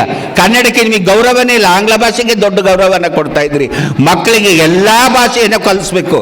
ಮಕ್ಕಳಿಗೆ ನಾವಂತೂ ಕಲ್ತಿಲ್ಲ, ಮಕ್ಕಳಿಗೆ ಎಲ್ಲ ಭಾಷೆಯನ್ನು ಕಲಿಸ್ರಿ, ಆ ಮಕ್ಕಳಿಗೆ ಸಂಸ್ಕಾರವನ್ನು ಕೊಡ್ರಿ ಅಂತ ಹೇಳ್ತೀನಿ. ಆಮೇಲೆ ನನ್ನ ಎಡಭಾಗದಲ್ಲಿ ತುಂಬ ಮಕ್ಕಳಿದ್ದೀರಿ, ಇಲ್ಲಿ ಮಕ್ಕಳಿದ್ದೀರಿ. ನೀವು ತಂದೆ ತಾಯಿಗೆ ಗೌರವವನ್ನು ಕೊಡ್ರಿ. ಇವತ್ತು ಇಂಥ ಸಂಸ್ಥೆಯಲ್ಲಿ ಫೀಸ್ ಕಟ್ಟಿ ನಿಮ್ಮನ್ನು ಓದಿಸ್ತಾ ಇದ್ದಾರೆ ಅಂದರೆ ನಿಮ್ಮ ತಂದೆ ತಾಯಿಗಳು ಎಲ್ಲಿ ಕೆಲಸ ಮಾಡ್ತಾರೋ, ಎಲ್ಲಿ ಆಟೋ ಓಡಿಸ್ತಾರೋ, ಎಲ್ಲೋ ಲಾರಿ ಓಡಿಸ್ತಾರೋ, ಎಲ್ಲೋ ಗಾರಿ ಕೆಲಸ ಮಾಡ್ತಾರೋ, ಯಾವ ಶಾಲೆಯಲ್ಲಿ ಟೀಚರ್ ಆಗಿದ್ದಾರೋ, ಯಾರು ಇನ್ನೊಬ್ಬರ ಕೈ ಕೆಳಗೆ ಗುಮಸ್ತನಾಗಿದ್ದಾನೋ, ನಿಮ್ಮ ತಾಯಿ ಯಾರ ಮನೆಯಲ್ಲಿ ಮುಸ್ರೆ ತಿಕ್ತಾಳೋ, ಯಾವ ಒಂದು ಟೈಲರಿಂಗ್ ಮಾಡ್ತಾಳೋ, ಯಾವ ಅಂಗನವಾಡಿ ಶಾಲೆಯಲ್ಲಿ ಕೆಲಸ ಮಾಡ್ತಾಳೋ, ಯಾವ ಶಾಲೆಯಲ್ಲಿ ಹೋಗಿ ಆಯಾ ಕೆಲಸ ಮಾಡ್ತಾಳೋ, ಅವ್ರ ಬದುಕು ಏನಿರುತ್ತೆ. ನಾವು ಓದಿಲ್ಲ, ನನ್ನ ಮಕ್ಕಳು ಓದಬೇಕು, ನನ್ನ ಮಕ್ಕಳ ಬದುಕು ಬಂಗಾರವಾಗಬೇಕಂತ ಆ ತಾಯಿ ಆಸೆಯನ್ನು ಇಟ್ಕೊಂಡಿರ್ತಾರೆ. ನಿಜವಾಗಿ ಬಂಧುಗಳೇ, ಒಬ್ಬ ಹೆಣ್ಣು, ಒಬ್ಬ ತಾಯಿ ದೇವ್ರ ಹತ್ರ ಬೇಡ್ಕೊಳ್ಳೋದಿಷ್ಟೇ. ದೇವ್ರ ಹತ್ರ ಏನಂತ ಬೇಡ್ಕೊತಾಳಂತಂದ್ರೆ, ನನ್ನ ಗಂಡನಿಗೆ ಒಳ್ಳೇದು ಮಾಡು ತಾಯಿ, ನನ್ನ ಗಂಡನಿಗೆ ಒಳ್ಳೇದು ಮಾಡು ನನ್ನಪ್ಪ, ನನ್ನ ಮಕ್ಕಳಿಗೆ ಒಳ್ಳೇದು ಮಾಡೋ ನನ್ನಪ್ಪ, ನನ್ನ ಮಕ್ಕಳಿಗೆ ಒಳ್ಳೇದು ಮಾಡೋ ನನ್ನ ತಾಯಿ ಅಂತ ಬೇಡ್ಕೊತಾಳೆ. ಯಾವ ಹೆಣ್ಣು ನನ್ನ ಗಂಡ 5 ತೊಲಿ ನೆಕ್ಲೆಸ್ ಹಾಕ್ಲಿ, 5 ತೊಲಿ ಮಗಲ್ಲ ಚೈನ್ ಮಾಡಿಸಿ ಹಾಕ್ಲಿ, ಅದ್ರಂಗ ಆಶೀರ್ವಾದ ಮಾಡಪ್ಪ ದೇವ್ರಂತ ಯಾವ ತಾಯಿ ಬೇಡ್ಕೊಂಡ ಉದಾಹರಣೆನೇ ಇಲ್ಲ. ತಾಯಿ ಏನಿದ್ರೆ ಹೆಣ್ಣು ಬೇಡ್ಕೊಳೋದು ನನ್ನ ಗಂಡ ಮಕ್ಕಳನ್ನ ಚೆನ್ನಾಗಿಟ್ಟಿರಂತ ಬೇಡ್ಕೊಳ್ತಾಳೆ ವಿನಕ ತಾಯಿ ಹೆಣ್ಣು ಇನ್ನು ಎಲ್ಲಿ ಯಾವ ಹೆಣ್ಣು ಯಾವ್ದನ್ನು ಬೇಡಂಗಿಲ್ಲ. ಅಂತ ತಂದೆ ತಾಯಿಗೆ ಮಕ್ಕಳು ಗೌರವವನ್ನು ಕೊಡಬೇಕು. ಅಂತ ತಂದೆ ತಾಯಿಗೆ ಮಕ್ಕಳು ಗೌರವವನ್ನು ಕೊಡಬೇಕು. ಗುರು ಹಿರಿಯರಿಗೆ ಗೌರವವನ್ನು ಕೊಡಬೇಕು. ನಿಮ್ಮ ಶಿಕ್ಷಕರಿಗೆ ಗೌರವವನ್ನು ಕೊಡಬೇಕು. ನಾನು ಯಾವತ್ತೂ ಗುರುಗಳ ಬಗ್ಗೆ ದೊಡ್ಡ ಗೌರವವನ್ನು ಇಟ್ಟಿರ್ತೀನಿ. ನನ್ನ ಗುರು ಕಾಳವ ಜೋಗ್ತಿ ಆದರೆ ಪ್ರತಿ ವರ್ಷ ಅವ್ರ ಹೆಸರಿನಲ್ಲಿ ಅವ್ರಿಗೆ ಬಟ್ಟೆ ಏರಿಸಿ ಅವರಿಗೆ ನಮ್ಮ ಏರಿಯಾದಲ್ಲೆಲ್ಲ ಊಟ ಆಗ್ತಾ ಇರ್ತೀನಿ. ಅವ್ರು ನಿಜವಾಗೂ ನನಗೆ ದೇವ್ರು ಕಟ್ಟಿದವರು ಗುರುಗಳಲ್ಲ. ನಮ್ಮ ಜೋಗ್ತಿ ಸಂಪ್ರದಾಯದಲ್ಲಿ ದೇವ್ರು ಕಟ್ಟಿದವರು ಮತ್ತು ಉಡ್ದಾರ ಅರಿದವರು ಗುರುಗಳು. ಅಂಥದ್ದು ಅವ್ರು ನನಗೆ ಉಡ್ದಾರನೂ ಅರಿದಿಲ್ಲ, ದೇವರನ್ನು ಕಟ್ಟಿಲ್ಲ, ಆದರೆ ವಿದ್ಯೆಯನ್ನು ಕಲಿಸಿದ್ರು ಗುರುಗಳು. ಅದಕ್ಕೋಸ್ಕರ ನಾನು ಗುರು ಅಂತ ಅವ್ರನ್ನ ಸ್ವೀಕಾರ ಮಾಡಿ ಪ್ರತಿ ವರ್ಷ ಅವರಿಗೆ ಬಟ್ಟೆಯನ್ನು ಹಾಕ್ಕೊಂಡು ಅವ್ರ ಹೆಸರಿನಲ್ಲಿ ಅವರ ಪೂಜೆಯನ್ನು ನಾನು ಮಾಡ್ತಾ ಇರ್ತೀನಿ. ಅಂಥ ಗುರುಗಳಿಗೆ ಗೌರವವನ್ನು ಕೊಡಬೇಕು ಮಕ್ಕಳೇ ಅಂತ ಹೇಳ್ತಾ ಇದ್ದೀನಿ.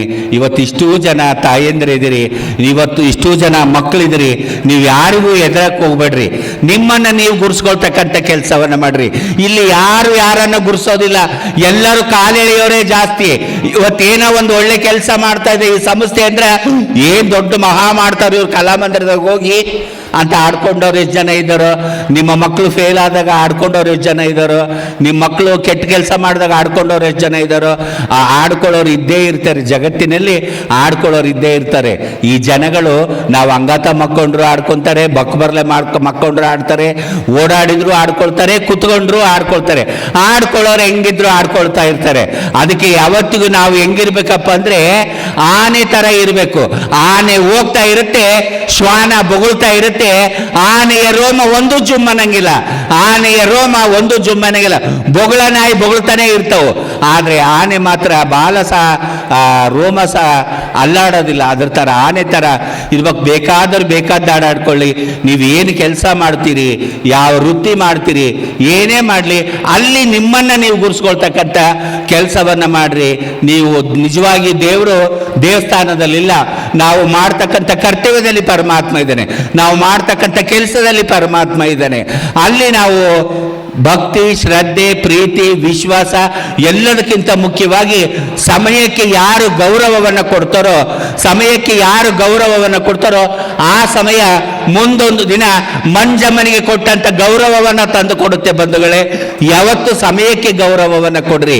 ಮಕ್ಕಳಾಗಿರ್ಲಿ, ತಂದೆ ತಾಯಿ ಆಗಿರ್ಲಿ, ಸಮಯಕ್ಕೆ ಗೌರವವನ್ನು ಕೊಟ್ರೆ ಆ ಸಮಯ ಮುಂದೊಂದಿನ ನಮಗೆ ಗೌರವವನ್ನು ತಂದು ಕೊಡುತ್ತೆ ಅಂತ ಹೇಳೋದಕ್ಕೆ ನನಗೆ ಖುಷಿ ಆಗುತ್ತೆ. ಸುಮಾರು ಒಂದು 25-30 ವರ್ಷದೊಳ ಕೆಳಗೆ ನಾನು ಇಲ್ಲಿ ಬಂದಾಗ ಇಲ್ಲಿ ಹಿಂದುಗಡೆ ಬಯಲು ರಂಗದಲ್ಲಿ ನೃತ್ಯವನ್ನು ಮಾಡಿದ್ದೆ, ಇದರ ಮುಂದುಗಡೆ ನೃತ್ಯವನ್ನು ಮಾಡಿದ್ದೆ. ಒಳಗೆ ಬರೋಕ್ಕೂ ಸಹ ನಮಗೆ ಯೋಗ್ಯತೆ ಇದ್ದಿದ್ದಿಲ್ಲ. ಅಂಥ ಒಂದು ದಿನಗಳಲ್ಲಿ ನನ್ನ ಕಲೆ ಇವತ್ತು ನನ್ನನ್ನು ಇಷ್ಟೇ ಎತ್ತರಕ್ಕೆ ಬೆಳೆಸಿದೆ. ಯಾವ ರಂಗಮಂದಿರದಲ್ಲಿ ಹೋಗಿ ಕೂಡೋದಕ್ಕೆ ನೋಡೋದಕ್ಕೆ ಅವಕಾಶ ಸಿಗ್ತಿರ್ಲಿಲ್ಲ, ಇವತ್ತು ಅಂಥ ರಂಗಮಂದಿರಗಳಲ್ಲಿ ಕುಂತ್ಕೊಂಡು ನಾನು ಮಾತಾಡ್ತಕ್ಕಂಥ ಶಕ್ತಿ ಕೊಡ್ತಂದ್ರೆ ಅದು ನನ್ನ ಜಾನಪದ ಕಲೆ ಅಂತ ಹೇಳೋದಕ್ಕೆ ಖುಷಿ ಆಗುತ್ತೆ.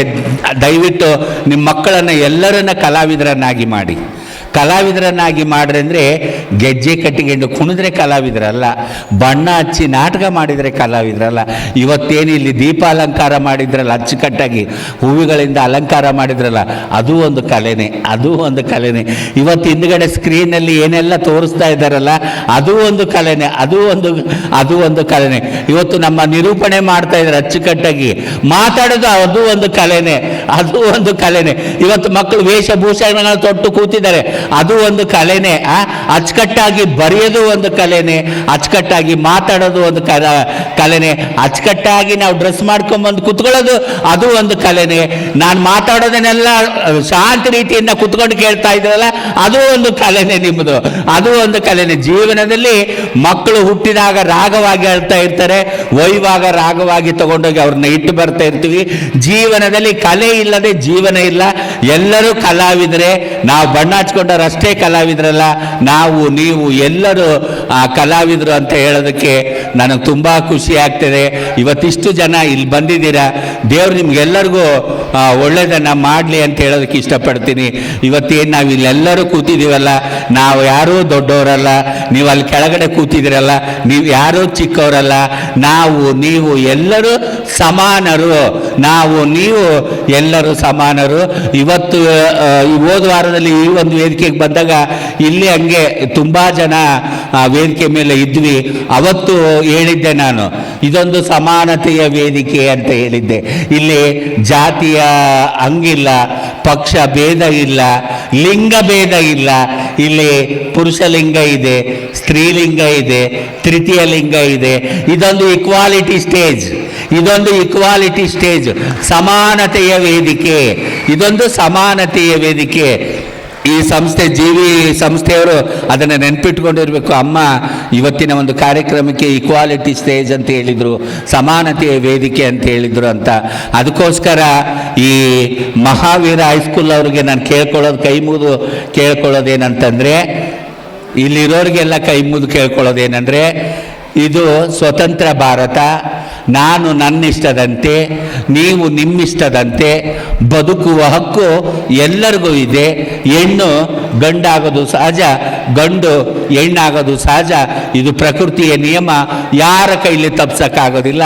ಹಾಗಾಗಿ ನಿಮ್ಮ ಗರ್ಭದಲ್ಲಿ, ನಿಮ್ಮ ಶಾಲೆಯಲ್ಲಿ ನನ್ನಂಥ ಮಗು ಇದ್ದರೆ ದಯವಿಟ್ಟು ಆ ಮಗುವನ್ನು ಹೊರಗಡೆ ಹಾಕ್ಬೇಡ್ರಿ. ಮಕ್ಕಳು ಬದಲಾಗೋದೇ 7 ಅಥವಾ 6, 8ನೇ ಕ್ಲಾಸ್ ಓದುವಾಗಲೇ ದೇಹದ ಬದಲಾವಣೆಗಳು ಕಂಡುಬರೋದು. ಹೆಣ್ಣು ಗಂಡು ಆಗೋದು ಅವಾಗೇನೆ, ಗಂಡು ಹೆಣ್ಣಾಗೋದು ಅವಾಗೇನೆ. ಆ ಥರ ಮಕ್ಕಳು ಏನಾದರೂ ನಿಮ್ಮ ಸಂಸ್ಥೆಯಲ್ಲಿ, ನಿಮ್ಮ ಶಾಲೆಯಲ್ಲಿ ಇದ್ದರೆ ದಯವಿಟ್ಟು ಆ ಮಕ್ಕಳನ್ನ ಹೊರಗೆ ಹಾಕ್ಬೇಡ್ರಿ. ನಿಮ್ಮ ಗರ್ಭದಲ್ಲಿ ಆ ನನ್ನಂಥ ಮಗು ಹುಟ್ಟುತ್ತಂದರೆ ದಯವಿಟ್ಟು ಆ ಮಗುವನ್ನು ಹೊರಗೆ ಹಾಕ್ಬೇಡ್ರಿ. ಆ ಮಗುಗೆ ಹಣ ಮಾಡಬೇಡ್ರಿ, ಅಂತಸ್ತು ಮಾಡಬೇಡ್ರಿ, ಐಶ್ವರ್ಯ ಮಾಡಬೇಡ್ರಿ, ಕೋಟಿ ಕೋಟಿ ಹಣ ಮಾಡಬೇಡ್ರಿ. ಆ ಮಕ್ಕಳಿಗೆ ಏನು ಮಾಡಬೇಡ್ರಿ. ಆ ಮಕ್ಕಳಿಗೆ ವಿದ್ಯಾಭ್ಯಾಸವನ್ನು ಕೊಡಿಸ್ರಿ ಸಾಕು. ಆ ಮಕ್ಕಳಿಗೆ ವಿದ್ಯಾಭ್ಯಾಸವನ್ನು ಕೊಡಿಸ್ರಿ. ಇವತ್ತು ಸರ್ಕಾರ 1% ಮೀಸಲಾತಿಯನ್ನು ಕೊಟ್ಟಿದೆ. ನಮಗೆ ಹಿಂದೆ ಈಗ 4-5 ವರ್ಷದ ಕೆಳಗೆ ಮೀಸಲಾತಿ ಇರಲಿಲ್ಲ. ಈಗ ಒಂದು 3-4 ವರ್ಷದಿಂದ ಮೀಸಲಾತಿಯನ್ನು 1% ಮೀಸಲಾತಿಯನ್ನು ಇಟ್ಟಿದೆ. ಅದರೊಳಗೆ ನಮ್ಮ ಕರ್ನಾಟಕದಲ್ಲಿ 4 ಜನ ಟೀಚರ್ ಆಗಿದ್ದಾರೆ, 4 ಜನ ಪೊಲೀಸರಾಗಿದ್ದಾರೆ. ನಮ್ಮ ಕರ್ನಾಟಕದಲ್ಲಿ ಹೊರ ರಾಜ್ಯದಲ್ಲೆಲ್ಲ ದೊಡ್ಡ ದೊಡ್ಡ ಹುದ್ದೆಗಳಲ್ಲಿ ಇದ್ದಾರೆ, ಹೊರ ದೇಶದಲ್ಲಿದ್ದಾರೆ. ಆದರೆ ನಮ್ಮ ಕರ್ನಾಟಕದಲ್ಲಿ ಇದ್ದಿಲ್ಲ. ಈಗ 8 ಜನ ಕೆಲಸವನ್ನು ಮಾಡ್ತಾ ಇದ್ದಾರೆ. ಅದೇ ರೀತಿಯಾಗಿ ಬಳ್ಳಾರಿಯ ವಿಜಯನಗರ ವಿಶ್ವವಿದ್ಯಾಲಯದಲ್ಲಿ MA ಕಲ್ತಂತ ಒಬ್ಬ ರೇಣುಕಾ ಪೂಜಾರಿ ಅನ್ನೋ ತೃತೀಯ ಲಿಂಗಿ ಈಗ ಗೆಸ್ಟ್ ಲೆಕ್ಚರ್ ಆಗಿ ಕೆಲಸ ಮಾಡ್ತಾ ಇದ್ದಾಳೆ. ಒಂದು ವಿಶ್ವವಿದ್ಯಾಲಯದಲ್ಲಿ ಗೆಸ್ಟ್ ಲೆಕ್ಚರರ್ ಆಗಿ ಕೆಲಸವನ್ನ ಮಾಡ್ತಾ ಇದ್ದಾಳೆ. ಅದಕ್ಕೋಸ್ಕರ ನಿಮ್ಮ ಗರ್ಭದಲ್ಲಿ 9 ತಿಂಗಳು 9 ದಿನ 9 ಗಳಿಗೆ ಇಟ್ಕೊಳ್ಳೋಕ್ಕೆ ಜಾಗ ಇರುತ್ತೆ. ಆ ಮಗು ಹೊರಗೆ ಬಂದ ಮೇಲೆ ಆ ಲಿಂಗ ತಾರತಮ್ಯದಿಂದ ಆ ಮಕ್ಕಳನ್ನ ಹೊರಗೆ ಹಾಕಿದ್ರೆ ಆ ಮಕ್ಕಳು ನನ್ನಂಥವ್ರ ಹತ್ರ ಬರ್ತಾರೆ. ನನ್ನಂಥವ್ರ ಹತ್ರ ಬಂದರೆ ಲಕ್ಷ ಲಕ್ಷ ಖರ್ಚು ಮಾಡಿ ಅವರ ಲಿಂಗ ಪರಿವರ್ತನೆ ಮಾಡಿಸಿ 10 ಲಕ್ಷ 20 ಲಕ್ಷ ಅವ್ರ ತಲೆ ಮೇಲೆ ಇಟ್ಟು ಬಿಡ್ತೀವಿ. ಆ ಸಾಲ ತೀರಿಸೋದಕ್ಕೋಸ್ಕರ ಟೋಲಲ್ಲಿ ನಿಲ್ತಾರೆ, ಸಿಗ್ನಲಲ್ಲಿ ನಿಂದಿರ್ತಾರೆ, ಟ್ರೈನಲ್ಲಿ ನಿಂದಿರ್ತಾರೆ, ರಾತ್ರಿ ಹೊತ್ತು ಹೈವೇ ರೋಡ್ಗಳಲ್ಲಿ ನಿಂದಿರ್ತಾರೆ. ದಯವಿಟ್ಟು ನಿಮ್ಮ ಮಕ್ಕಳಿಗೆ ಆ ಥರದ ನೋವನ್ನು ಕೊಡೋಕೆ ಹೋಗ್ಬೇಡ್ರಿ. ಆ ಮಕ್ಕಳನ್ನ ಮನೆಗಿಟ್ಕೊಂಡು ವಿದ್ಯಾಭ್ಯಾಸವನ್ನು ಕೊಡಿಸಿದ್ರೆ ಅವ್ರ ಕಾಲ ಮೇಲೆ ಅವ್ರು ನಿಂತ್ಕೊಳ್ತಾರೆ. ಮುಂದೊಂದು ದಿನ ಮಂಜಮ್ಮನ ಥರ ಸಾಧಕರಾಗಿ ನಿಮ್ಮ ಕೀರ್ತಿಯನ್ನು ಉನ್ನತ ಮಟ್ಟಕ್ಕೆ ಆ ಮಕ್ಕಳು ಒಯ್ತಾರೆ ಅಂತ ಹೇಳ್ತೀನಿ. ದಯವಿಟ್ಟು ಅಂಥ ಮಕ್ಕಳಿಗೆ ವಿದ್ಯಾಭ್ಯಾಸವನ್ನು ಕೊಡ್ರಿ, ಹೊರಗಡೆ ಹಾಕಬೇಡ್ರಿ ಅಂತ ಹೇಳೋದಕ್ಕೆ ಖುಷಿ ಆಗ್ತಾ ಇದೆ. ಅದೇ ರೀತಿಯಲ್ಲಿ ನಾನು ಇದೊಂದು ಸಮಾನತೆ ವೇದಿಕೆ ಅಂತ ಹೇಳಿದೆ. ನಾವು ನೀವು ಎಲ್ಲರೂ ಸಮಾನರು ಅಂತ ಹೇಳಿದ್ವಿ. ಇಲ್ಲಿ ಎಲ್ಲರ ಅಂತರಾತ್ಮದಲ್ಲಿ ಪರಮಾತ್ಮ ಇದ್ದಾನೆ. ನಾನು ಶಾಪ ಕೊಟ್ಟರೆ ನಿಮಗೇನೂ ಆಗಲ್ಲ, ಒಬ್ಬ ಋಷಿ ಶಾಪ ಕೊಟ್ಟರೆ ನಿಮಗೇನೂ ಆಗೋದಿಲ್ಲ. ಇಲ್ಲಿ ನನ್ನಲ್ಲೂ ದೇವರಿದ್ದಾನೆ, ಇವರಲ್ಲೂ ದೇವರಿದ್ದಾನೆ, ಇವರಲ್ಲೂ ದೇವರಿದ್ದಾನೆ, ಎಲ್ಲರಲ್ಲಿ ದೇವರಿದ್ದಾನೆ. ಯಾರು ಯಾರ ಮನಸ್ಸನ್ನು ನೋಯಿಸ್ತಾರೋ ಅವ್ರ ಜೀವನದಲ್ಲಿ ಉದ್ಧಾರ ಆಗೋದಿಲ್ಲ. ಯಾರು ಯಾರ ಮನಸ್ಸನ್ನು ನೋಯಿಸ್ತಾರೋ ಅವ್ರ ಜೀವನದಲ್ಲಿ ಉದ್ಧಾರ ಆಗೋದಿಲ್ಲ. ಯಾರು ಒಬ್ಬ ಮನುಷ್ಯನಿಗೆ ಒಬ್ಬ ಮನುಷ್ಯ ಇನ್ನೊಬ್ಬ ಮನುಷ್ಯನಿಗೆ ಗೌರವ ಕೊಡ್ತಾನೋ ನಾವುಗಳ ಆರಾಧಿಸುವಂತ ದೈವ ನಮಗೆ ಆಶೀರ್ವಾದ ಮಾಡುತ್ತೆ. ನಾನು ಶಾಪ ಕೊಟ್ಟರೆ ನಿಮಗೇನೂ ಆಗಲ್ಲ. ಇನ್ನೊಬ್ಬರ ಮನಸ್ಸನ್ನು ನೋಯಿಸಿದಾಗ ಅವರು ಉಸಿರು ಹಾಕಿ ನೊಂದುಕೊಂಡ್ರೆ ಮಾತ್ರ ನನಗೆ ಕೆಟ್ಟದ್ದಾಗುತ್ತೆ ಅಂತ ಹೇಳೋದಕ್ಕೆ ಇಷ್ಟಪಡ್ತೀನಿ. ಎಲ್ಲರ ಅಂತರಾತ್ಮದಲ್ಲಿ ಪರಮಾತ್ಮ ಇದ್ದಾನೆ. ಅದೇ ರೀತಿ ಎಲ್ಲರ ಅಂತರಾತ್ಮದಲ್ಲಿರುವ ಪರಮಾತ್ಮನಿಗೆ ಕೋಟಿ ಕೋಟಿ ಶರಣು ಶರಣು ಶರಣು ಶರಣು.